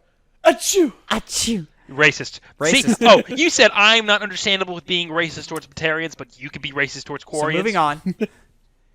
I have a Geth Quarian friend. Geth Quarian. Phil. Oh, I have a Quarian friend. Geth Quarian conflict can end in a number of different ways. As I've been For told. example, if you fail your speech check, or if you just choose not to pass the speech check, and you tell Legion whether, well, first of all, you have to give him permission to start first. yeah, you do, and and it goes. But if you tell Legion no, and you say, "Hey, Geth died today," I believe he picks you up by either the arm or the throat or something and hangs you over the cliff. And then Tally shoots him in the back. I believe that's what happens. I could be wrong. There's also another ending where you shoot and kill Legion. But I think the most tragic ending and the most depressing ending, and this is assuming both Tally and Legion make it to Rannoch. If they die, there's different endings depending on this.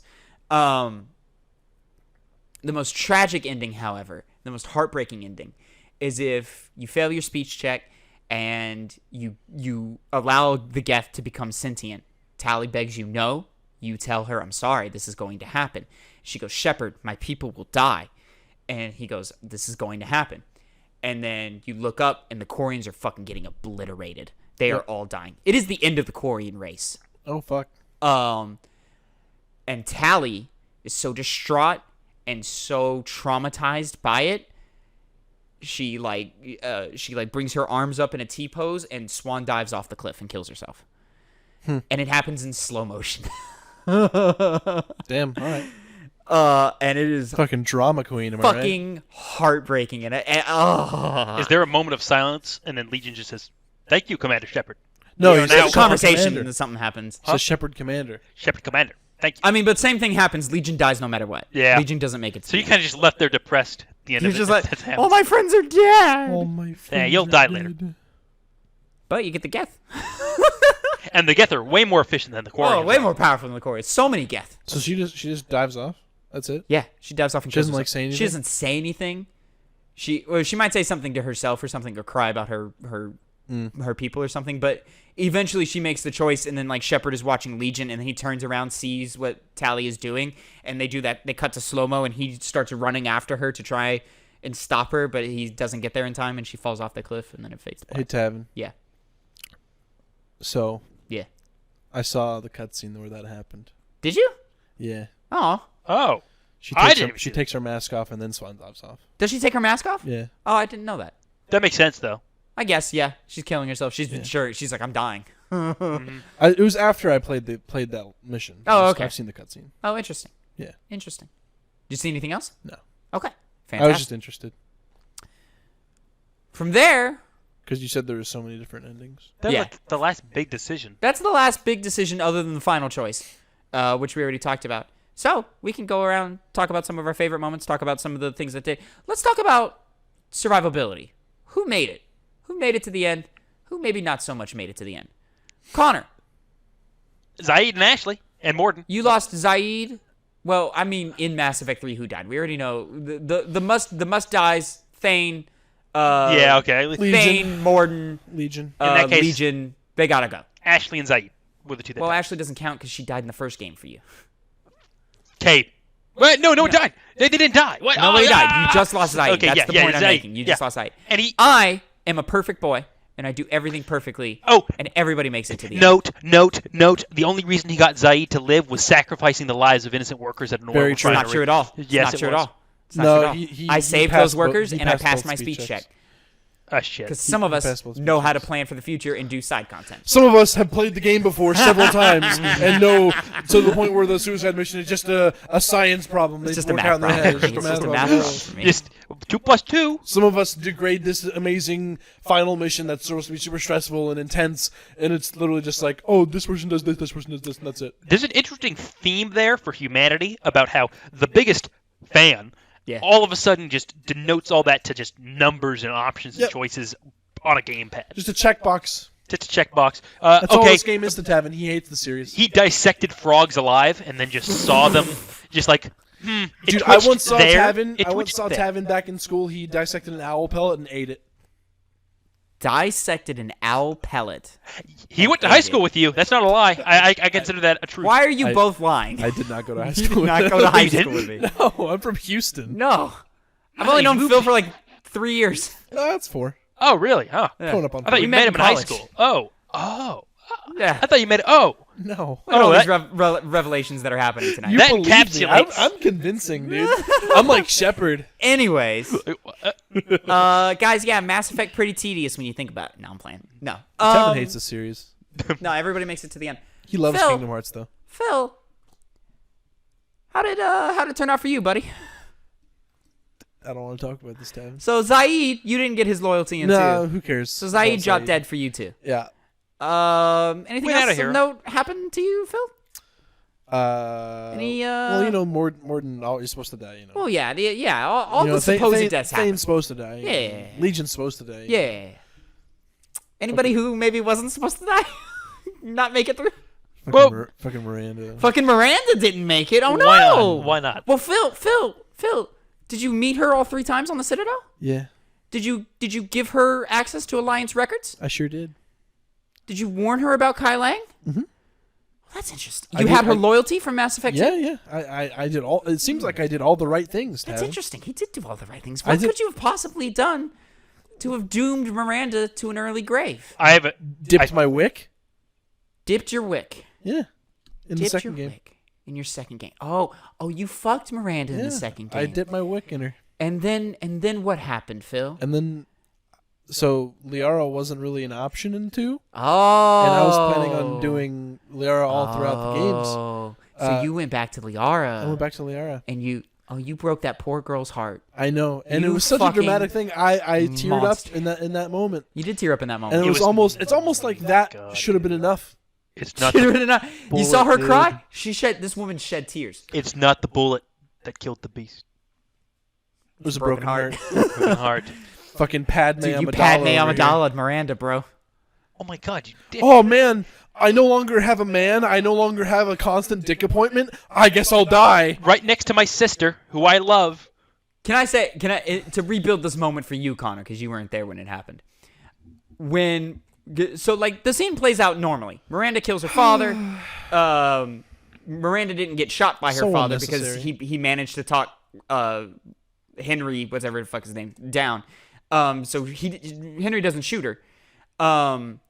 Talks her down, and then bam, throws him out the window. No deal. Very epic. And then it hard cuts to Miranda collapsing on the ground.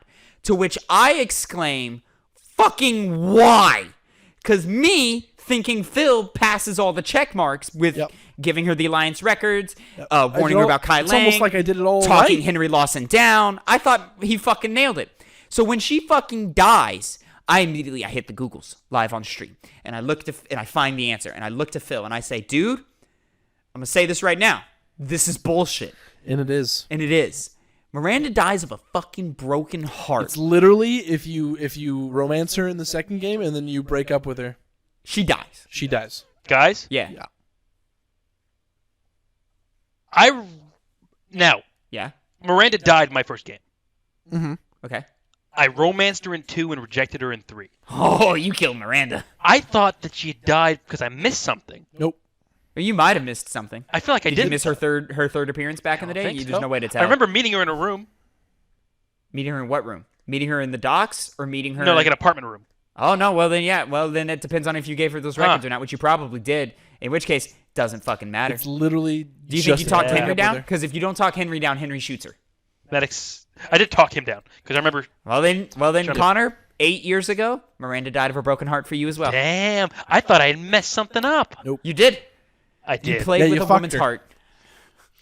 I'm a woman hater. You're a I hate woman hater. women. I hate them so much, Both and of you. I killed them because Both of you disgusting. Dupe in a Gamescast does not hate women. That is very clear. we do not We enjoy the actually women. hate We enjoy the women. Any guy that can't take a joke, yeah, you heard that right here. Hey Connor, what's the difference between 2 dicks and a joke? Your mom can't take a joke. Bam, got him. Yep. Fucking got him. Yep. Yeah, I'll take Anyways, that one. I'll so take yeah, that. Miranda died Yeah. to a good one. because Kai Lang Damn. killed her, quote unquote. Got- but got. she dies because you gave it to her and then decided to stop giving it to her. Yeah. Very Oh disappointing. no, very I don't annoying. have a man. It's almost like my character is supposed to be an independent, strong woman. Totally who ruins it.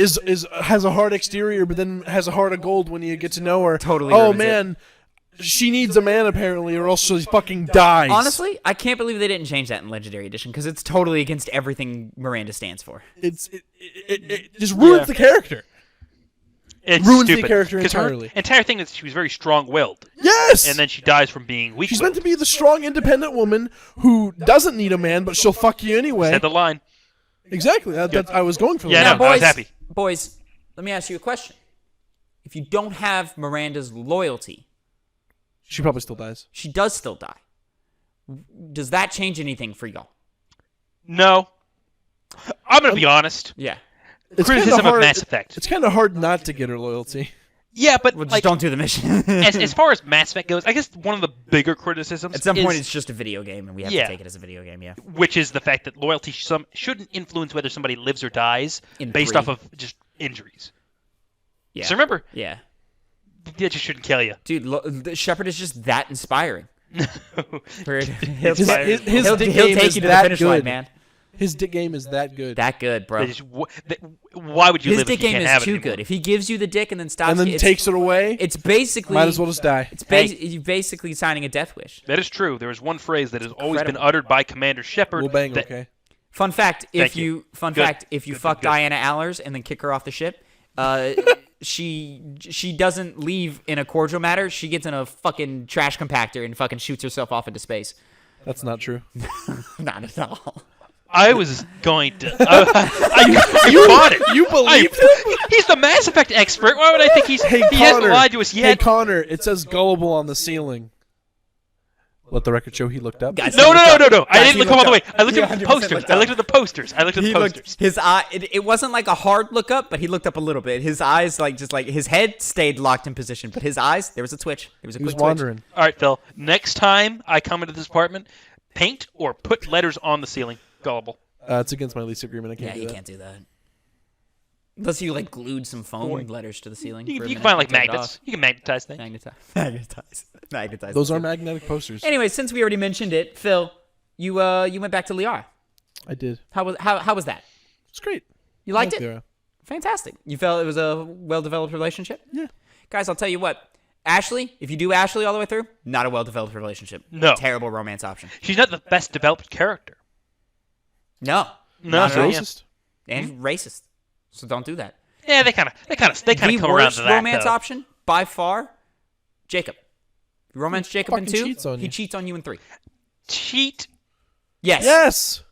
You just banged, right? As far as you can tell. I mean, into the conversation is pretty like, hey man, we're just kind of casual, like we're blowing off some okay. steam. Like it's kind of that. You tried to misrepresent a man based off of just lies.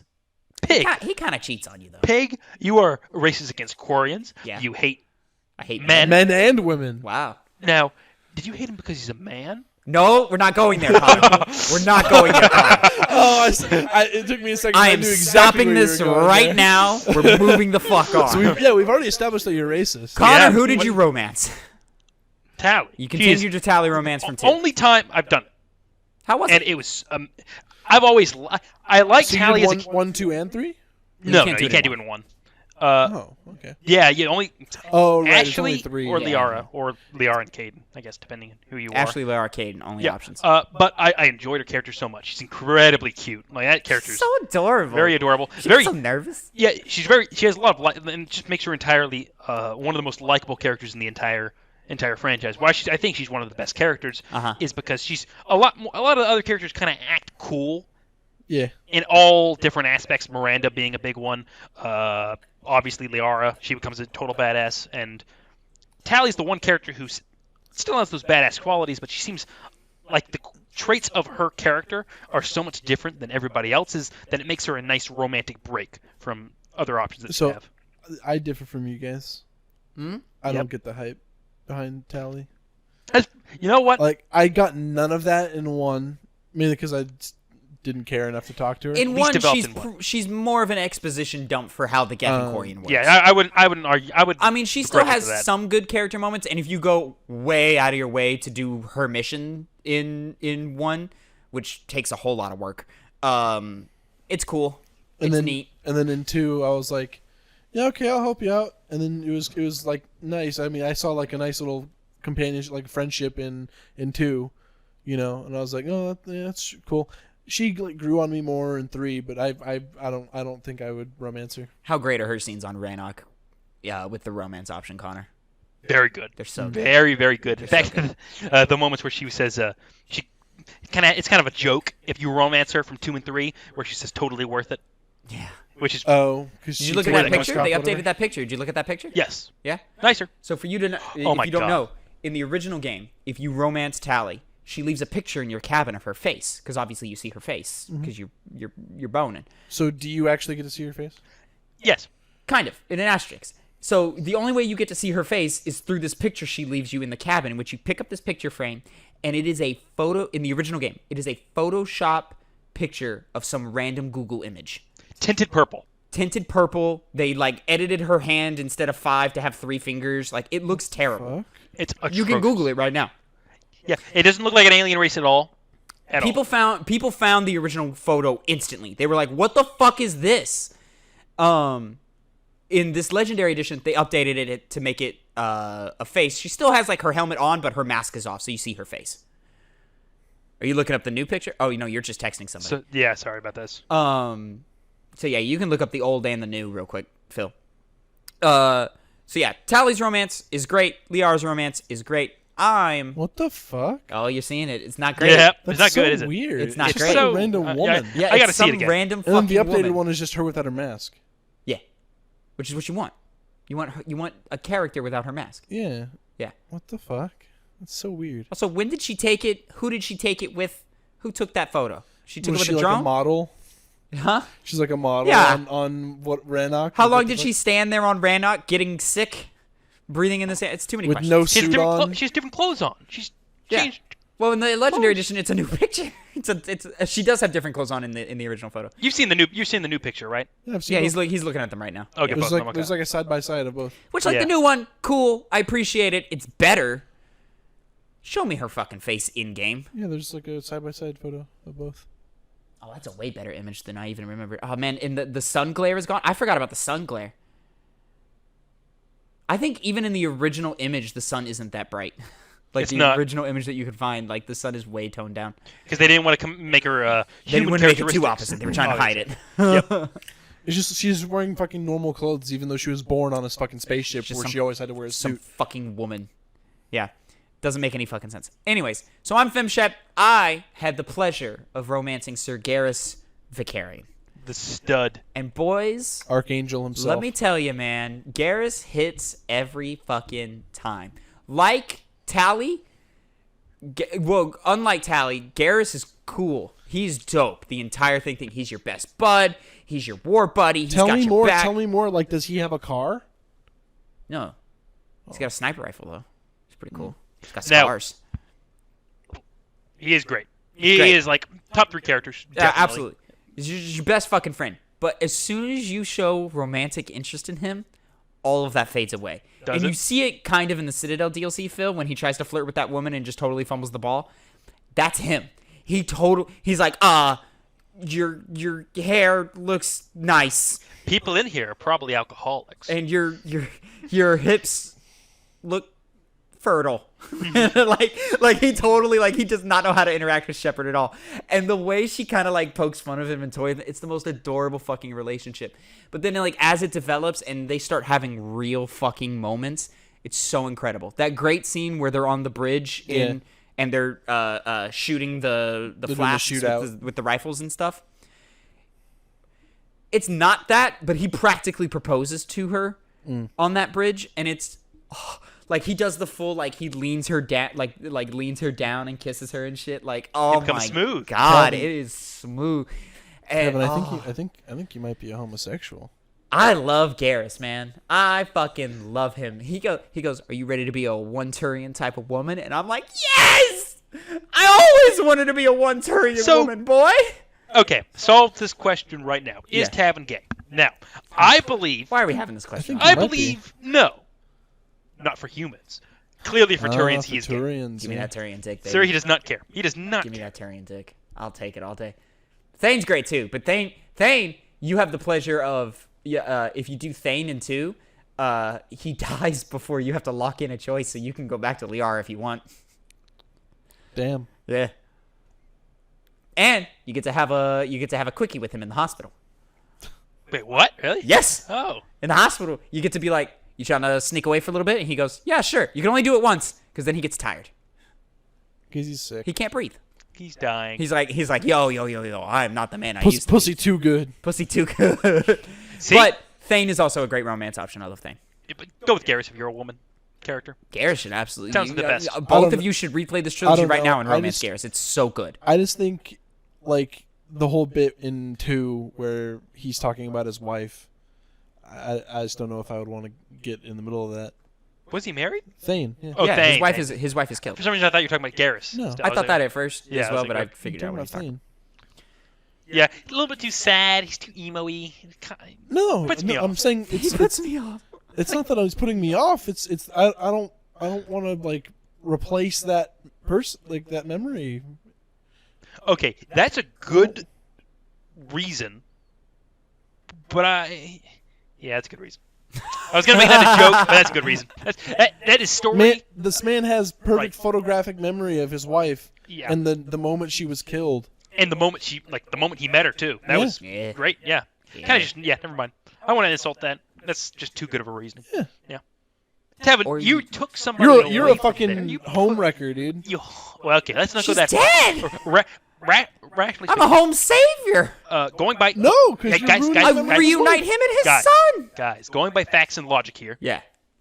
Tavin can't be blamed for that because she's dead. And She doesn't live anymore. Koliat gives great stepson vibes. Shut the fuck Just up. Okay, saying. now you're getting weird. Just great stepson vibes. Is that man. why you're doing this though? For Koliat?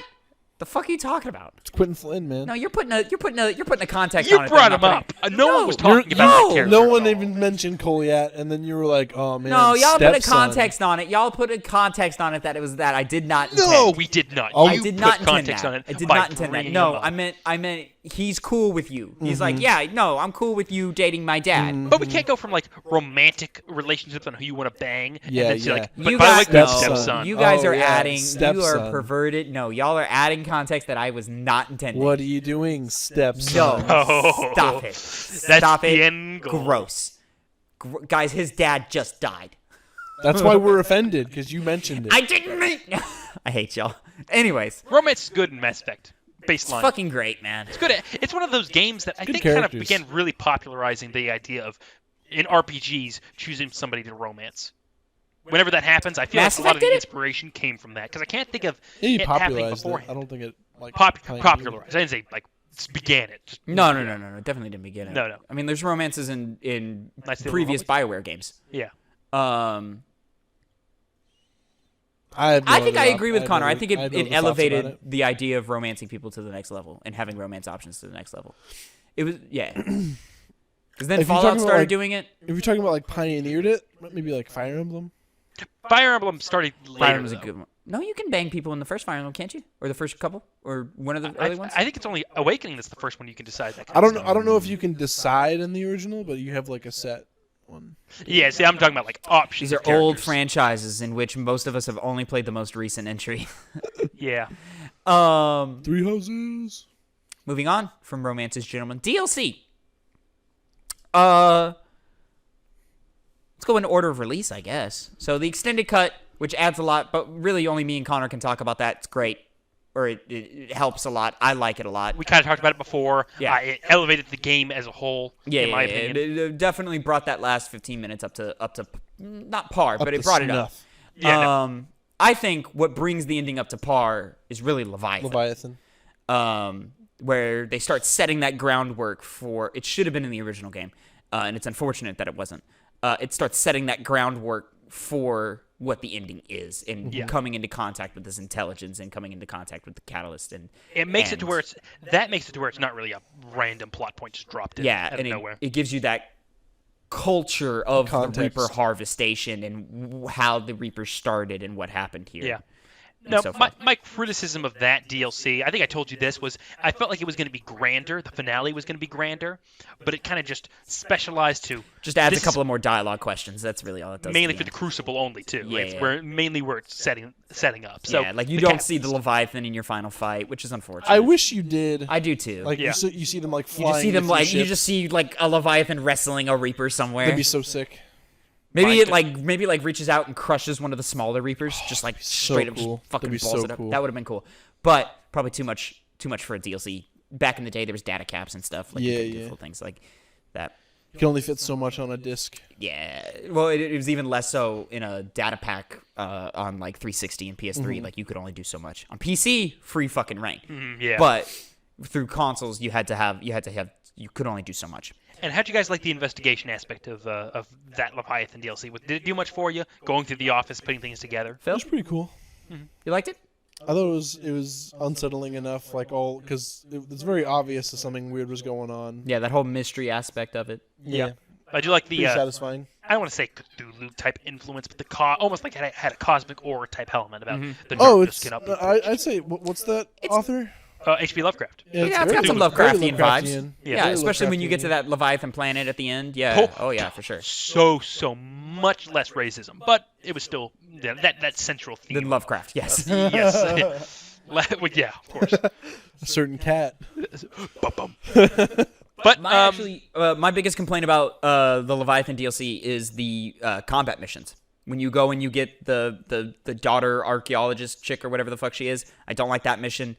When you go to find what's his face who has been dead for 10 years or whatever the fuck, I don't like that mission. I really just like the investigation stuff. Like that's what's great, and I love the last mission. I love. Then I think the combat works there, but yeah, those other two missions not my favorite. Right, yeah, I definitely agree with that as well. Gameplay was whatever. Yeah. But I just love all the narrative stuff they add and all that. Like it's world building in the best Mass Effect way, and I just really, really enjoy it. Now, one thing I want to know more about on your guys' opinions is the Omega DLC. I guess that's kind of the next order we can go into. Yeah, that was the next one released. Yeah. I agree with both of you. Lasted way too long. Too long.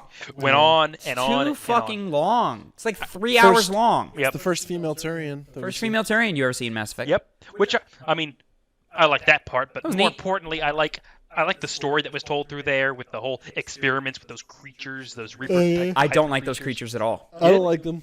No. Because mechanically they fall super flat for me. It doesn't make sense that they're only in that one place and nowhere else. Yeah, and I don't like the way they're built into the world where they're made to believe like, oh man, one of these creatures takes out a dozen men. And then Shepard takes out an armada of them. And I understand you're dealing with Shepard. Like 10 of them. Huh? You killed at least like 10 of them. Oh, easily. Like, and it's just like, all right, well, like, make them a thing. And then the robots are tedious and asshole. And those robots suck. Yeah, mechanically, I do not vibe with Omega at all. It's too long. I do like the story of taking Omega back, and I like all of the diving deep into Arya's character and seeing the flip side of her coin with, what's her name? Nylene, yeah. Nyreen. Nyreen, excuse me. Even though I don't care for Nyreen, I think she's too what was the word we used on stream? One-dimensional? No, I said white knighty. Yeah, too white knighty, too idealistic. She's too Idealistic, idealistic for me. It's too much. You're too positive, bro. Come down to reality real quick. Well, I think it's not that works she's because positive. Is she's too like goody. Yeah. I think it still works because Omega's a rotten city, and Arya wants to keep it that way, whereas Nyreen wants to change it. I think like when she's dealing with that kind of stuff, it makes sense she wants to make it not terrible. I think Nyreen's just too much of a crusade. Too much. Just a little too much. Just pull it back. Dude, you pull it gotta back like 10%. You gotta wipe out the scum on Omega. That's a Garrus type of mindset. Yeah. I guess That's a Mass Effect 2 Garrus kind of mindset. That's fair.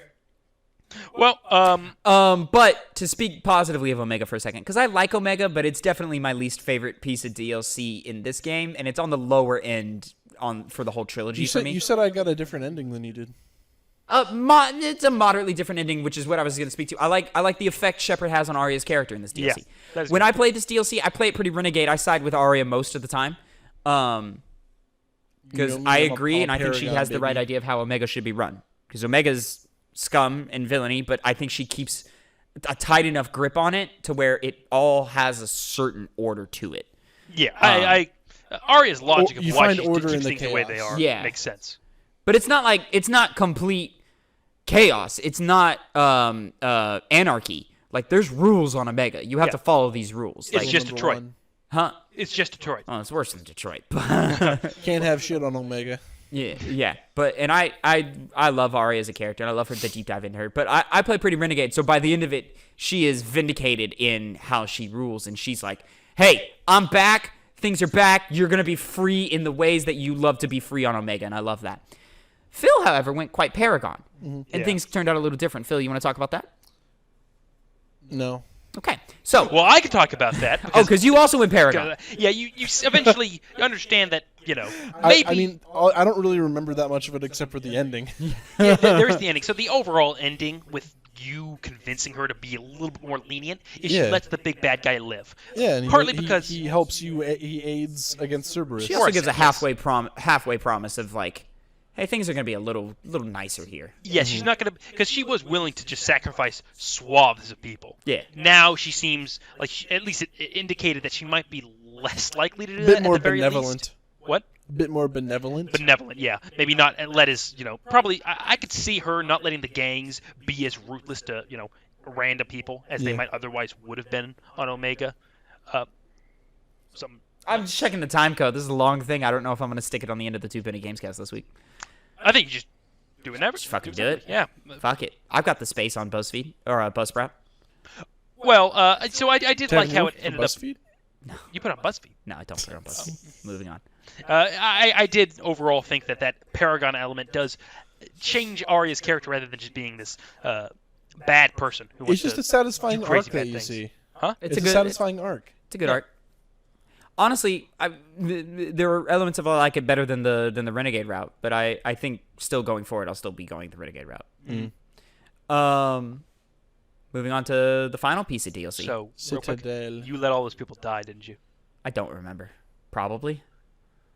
This is the kind of savage individual we're dealing with who sacrifices large. He killed them too swaths because of he didn't know people. what he was doing. I sacrificed the poor. I Wow. knew what I was doing. Am I the moral paragon in this room? Apparently. Because this is disgusting. Because you just paid lip service. Paragon, I say nice things from time to time, but when it comes down to it, What do you you mean? sacrifice the This masses. is a great time, guys. I'm having a Burn great them. time talking about It that. was Burn them either alive. it was either let them do all. I can't remember what the exact choice was, but it was obviously the lesser evil to let that happen. And even then, they even say not that many people died. Well, it was the nicer thing to do, because even the main bad guy was like, I really thought you would end up killing these people. Damn. He tried to trick you. He kind of shows that he failed to try and manipulate you the way he wanted you to. Yeah. How dare you try to combat my? Are we talking about me Paragon. here? No. Oh, I zoned out there for that last like 30 seconds. I'll be honest, guys. Well, Citadel. Citadel. the best DLC, we can all agree. Yeah. Oh, by far. I think Well- it's the best. I think it's the best like thing in the trilogy. Period. Citadel. Phil, first time through, how'd you feel? It's good. Good. There's two main It's parts. very, very good. There's two main parts to Citadel DLC. There's that action mission that you go on. Not a where- fan of. You didn't like the clone I stuff? didn't like it. Oh, I thought you meant the beginning. Oh no. The whole thing. The whole thing. It But was like alright. but like the first half where you're fighting the clone. You mean the second half? No, the first half where you're fighting the clone. The second half is the party. And the I thought you the were talking like fostering the relationship. first half. I thought you meant like the first half of the combat. Oh no. No, I liked it as soon as it was revealed that it was Shepard's clone. that was. I wouldn't say it's a good turning point because I liked it up until that reveal, because I did like the minimalistic part where you're just having a pistol, a very powerful pistol, having to survive without your whole entire kit or with members of your crew. I did like that, but It made it less fun for me because it's like there was no ammo to be found. So I'm gonna butt in right here. Phil, I don't know what fucking Happy Jacks you ate this morning for your breakfast cereal, all right? And I don't know who pissed in them. Maybe it was Connor. Maybe it was me. Maybe it was both of us. I don't want to talk about it, all right? But you had piss in your Happy Jacks this morning. And that affected your performance in the first, 2 hours of today's stream. three things. Yeah. 1, Happy Jacks is not a thing. I made them a thing. 2, we both were at work this morning. I'm saying. 3, we both ate the first things. Well, you ate McDonald's beforehand. I had but McDonald's. It gave me the We, shits. we both ate at the same time. At no point was there piss. You are the worst improv partner of all time. by the way, guys, I ate Popeyes. Good for you. We know. Fantastic. Stream knows too. Yeah. Stream knows with all the crinkling you were doing with the back. Anyways, Phil, I don't know what was going on with you those first 2 hours, bro. You were playing this game like a FPS corridor shooter from 2010. Like, you were just straight, like, 100% tunnel vision. You weren't looking for ammo. You just kept your camera locked on one position. You weren't using your abilities, like, except for, like, a quick fire of Incinerate every once in a while. And you just kept charging straight into the middle of enemy lines instead of being any type of tactical. A bunch of them had shields, so But- I don't have anything for shields. No, you don't. Which it was fair, but like you have other moves. You had Dominate. Could use Dominate. Well, I forgot that I had Dominate. There you until go. way later. Like you were just throwing all your mechanics out the window and just kind of like belurging your way through it as if you were a fucking Krogan. You're not a Krogan. You're I command. wish I was. Huh? I wish I was. I do too. You'd be cuter. Badass. No. Man. Hey, Phil, don't listen to that. But No. I'll break in there. but I'll break in there. you got better. Around the point where the clone was revealed, you started doing things right. So I was like, all right, fine, I finally. had my he's- friends he's back a and they energized me. So I don't know what was going on with you at the start of the stream. It was like you lost all sense of what Mass Effect is. Your mama. Fair enough. One thing I wish I did during that DLC, Uh-huh. near the end of the whole clone part, was I wish I had let... So what happens, okay, since I looked it up, the scene where, what's her name? Jennings? Jenner?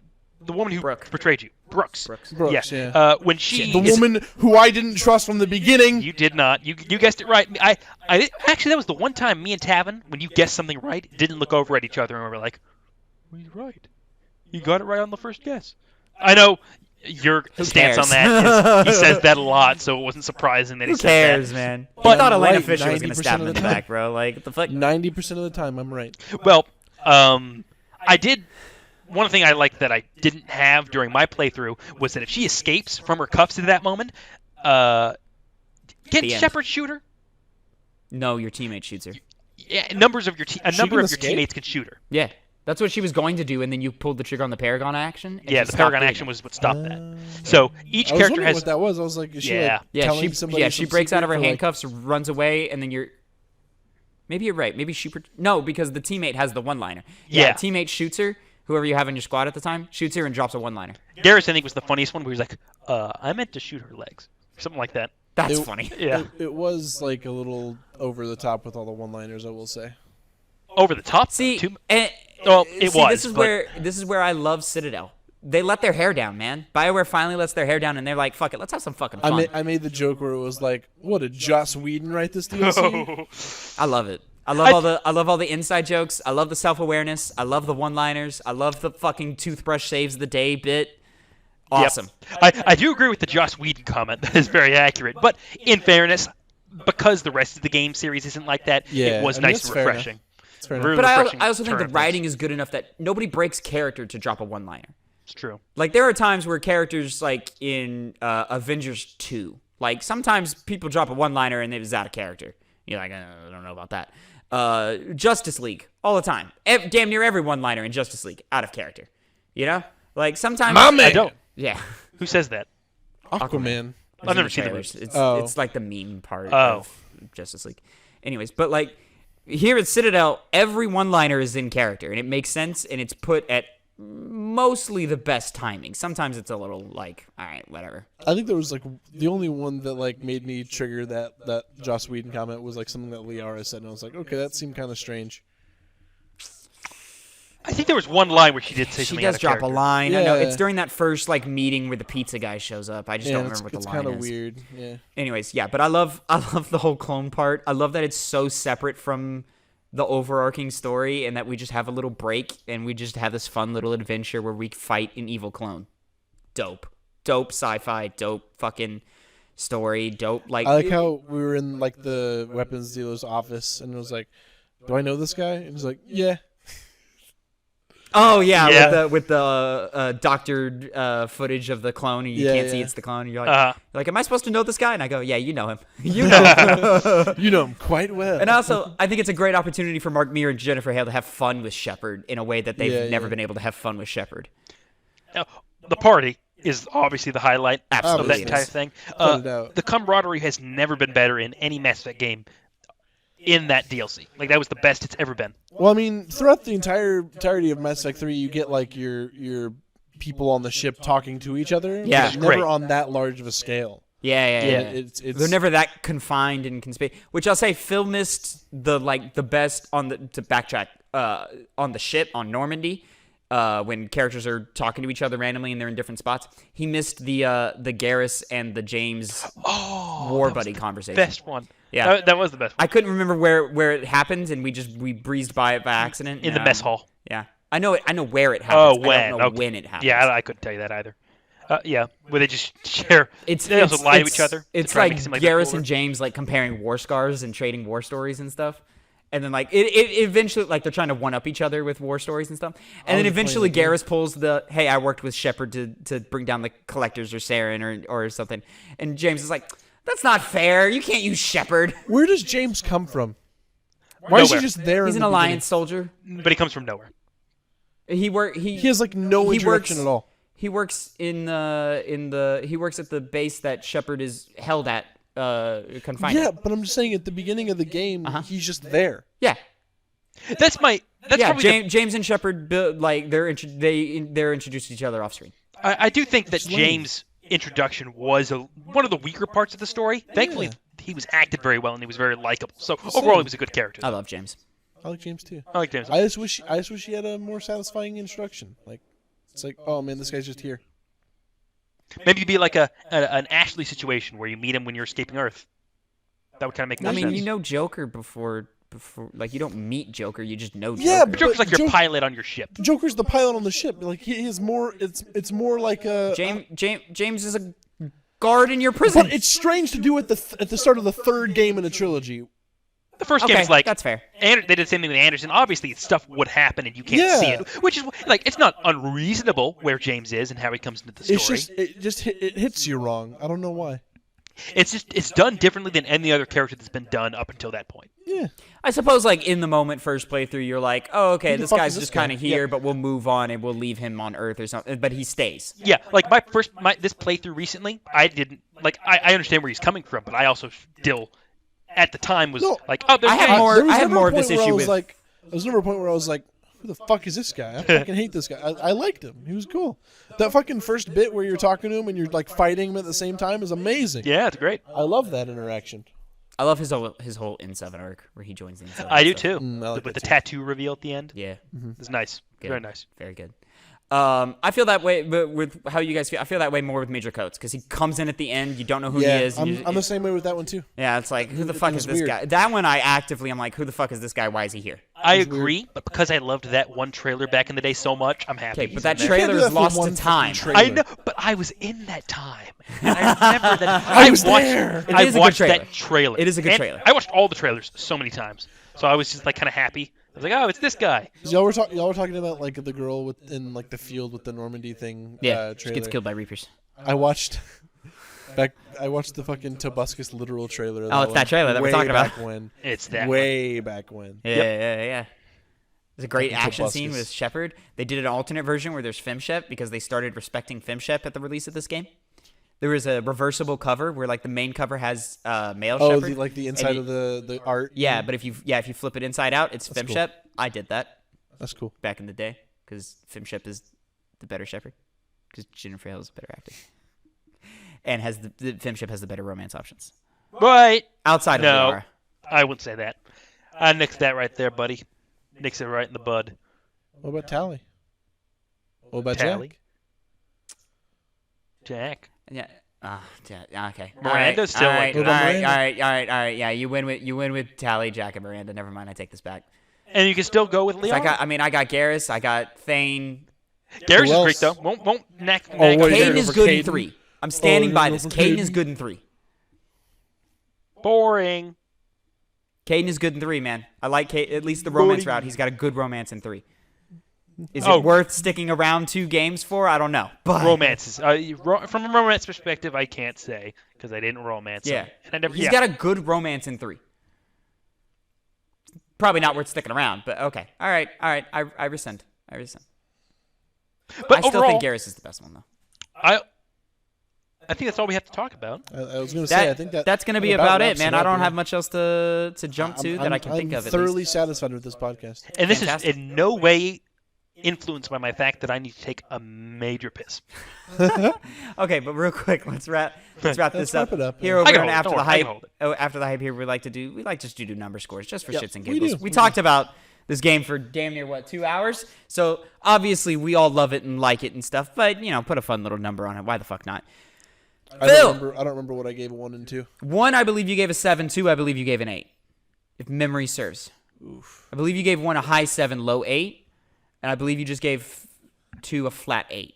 I'm gonna be bold here. Ooh.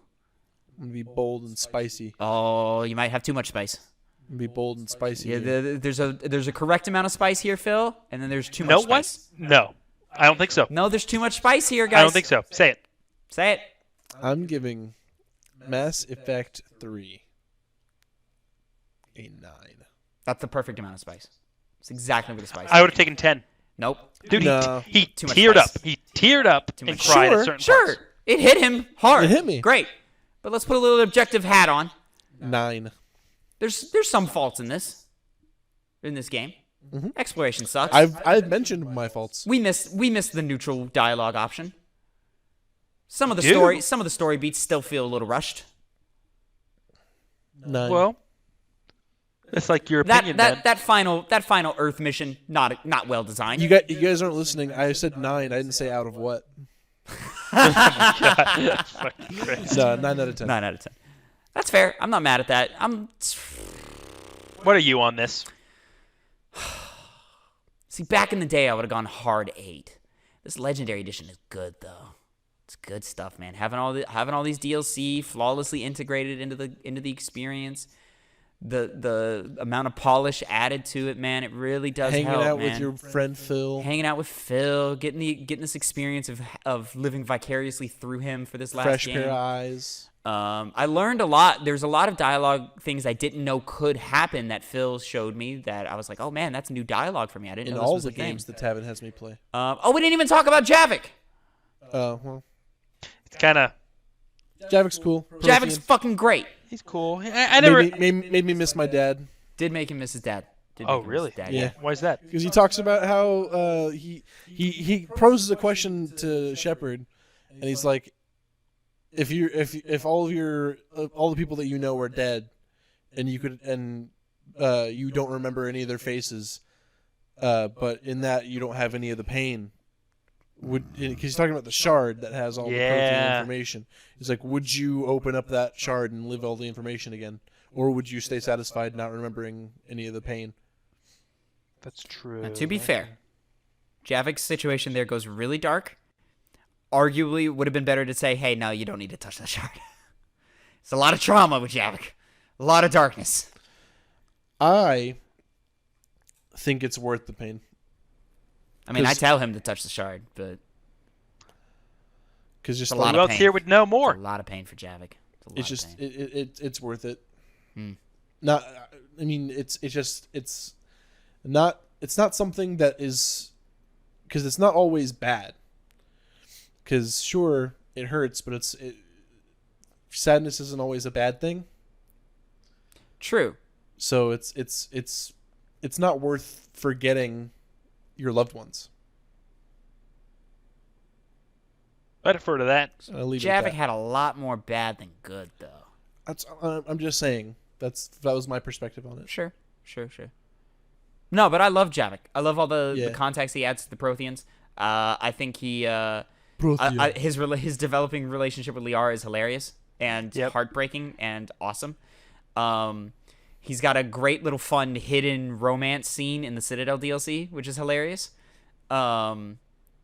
Yeah, I love Javik. I think he's a great character. I think he's hardcore. I think his final goodbye is tragic and heartbreaking, but completely understandable and relatable. Yeah, I'm like, he gives I you get the it, bro. shard.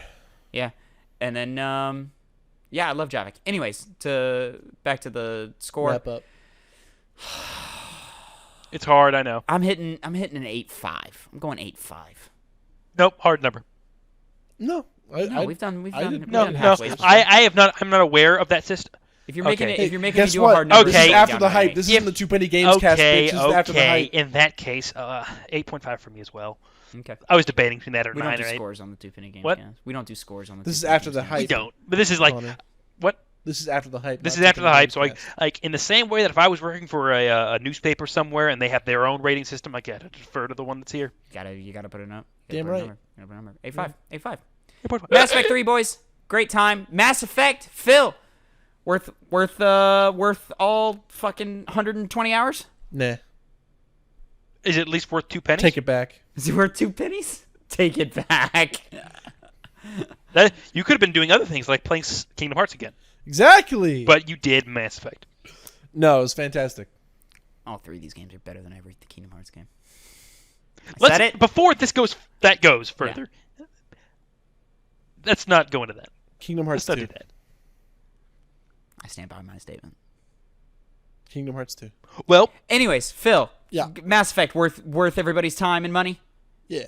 Fantastic. By Legendary Edition. By Legendary Edition, absolutely. Great versions of these games. Fantastic. Connor, any last thoughts? yeah. Yeah, what is it? I gotta My pay. bladder's gonna explode. I knew he was gonna say that. I wanted to have a Forrest Gump reference. I was thinking about having a quick conversation about our interest in another Mass Effect game, but we can probably have that for the future for another video that I have planned. Tease. Indeed. Other than that, ladies and gentlemen, thank you so much for listening. Streamlabs is frozen. After the hype, you can catch us every Monday, 8 a.m., 2 Penny Games cast that goes live. This is attached to the end of that if you're listening from the podcast, which is going to be well over 3 hours. We cannot put it at the end of the podcast. We cannot. You know what sucks, Connor? What? We have to do a 12 minutes review next week, too. Dun, dun. Dun, dun. So that'll be way shorter. I don't think we should put this at the end of the podcast this week. It's too long. Don't put it at the end. Anyway, so never mind on that. But you can catch After the Hypes Tuesday, 8 a.m. if you're listening live, or if you're listening as it goes up. We're probably live now because it's 2 hours. So go catch us over at twitch.tv/2pennygames. We're playing Hype. Phil, what are we playing next week? Tavin. Yeah? We are gonna play. Waiting for it. Jack and Dexter. There it is. Lovely. I'm excited. I want to see what all this Jack and Dexter hype is about. So that's very exciting. Twitch.tv/2pennygames. Tuesday, 1 p.m. Central Time. Until then, make sure you can also catch edited down videos of all of our streams over at youtube.com/2pennygamescast. The Metal Gear Solid 1 stream is all up there in a bunch of different parts, edited down to make it a little more watchable. Kingdom Hearts, working our way through it right now. We're the first day of streams is done. We got 2 more days to go through. Anyways, good ass time. Go watch, go like, go subscribe, go comment, all that stuff. It really does help. We appreciate you listening this far. Until then, Connor, Phil, say goodbye to the people. Goodbye. Bye!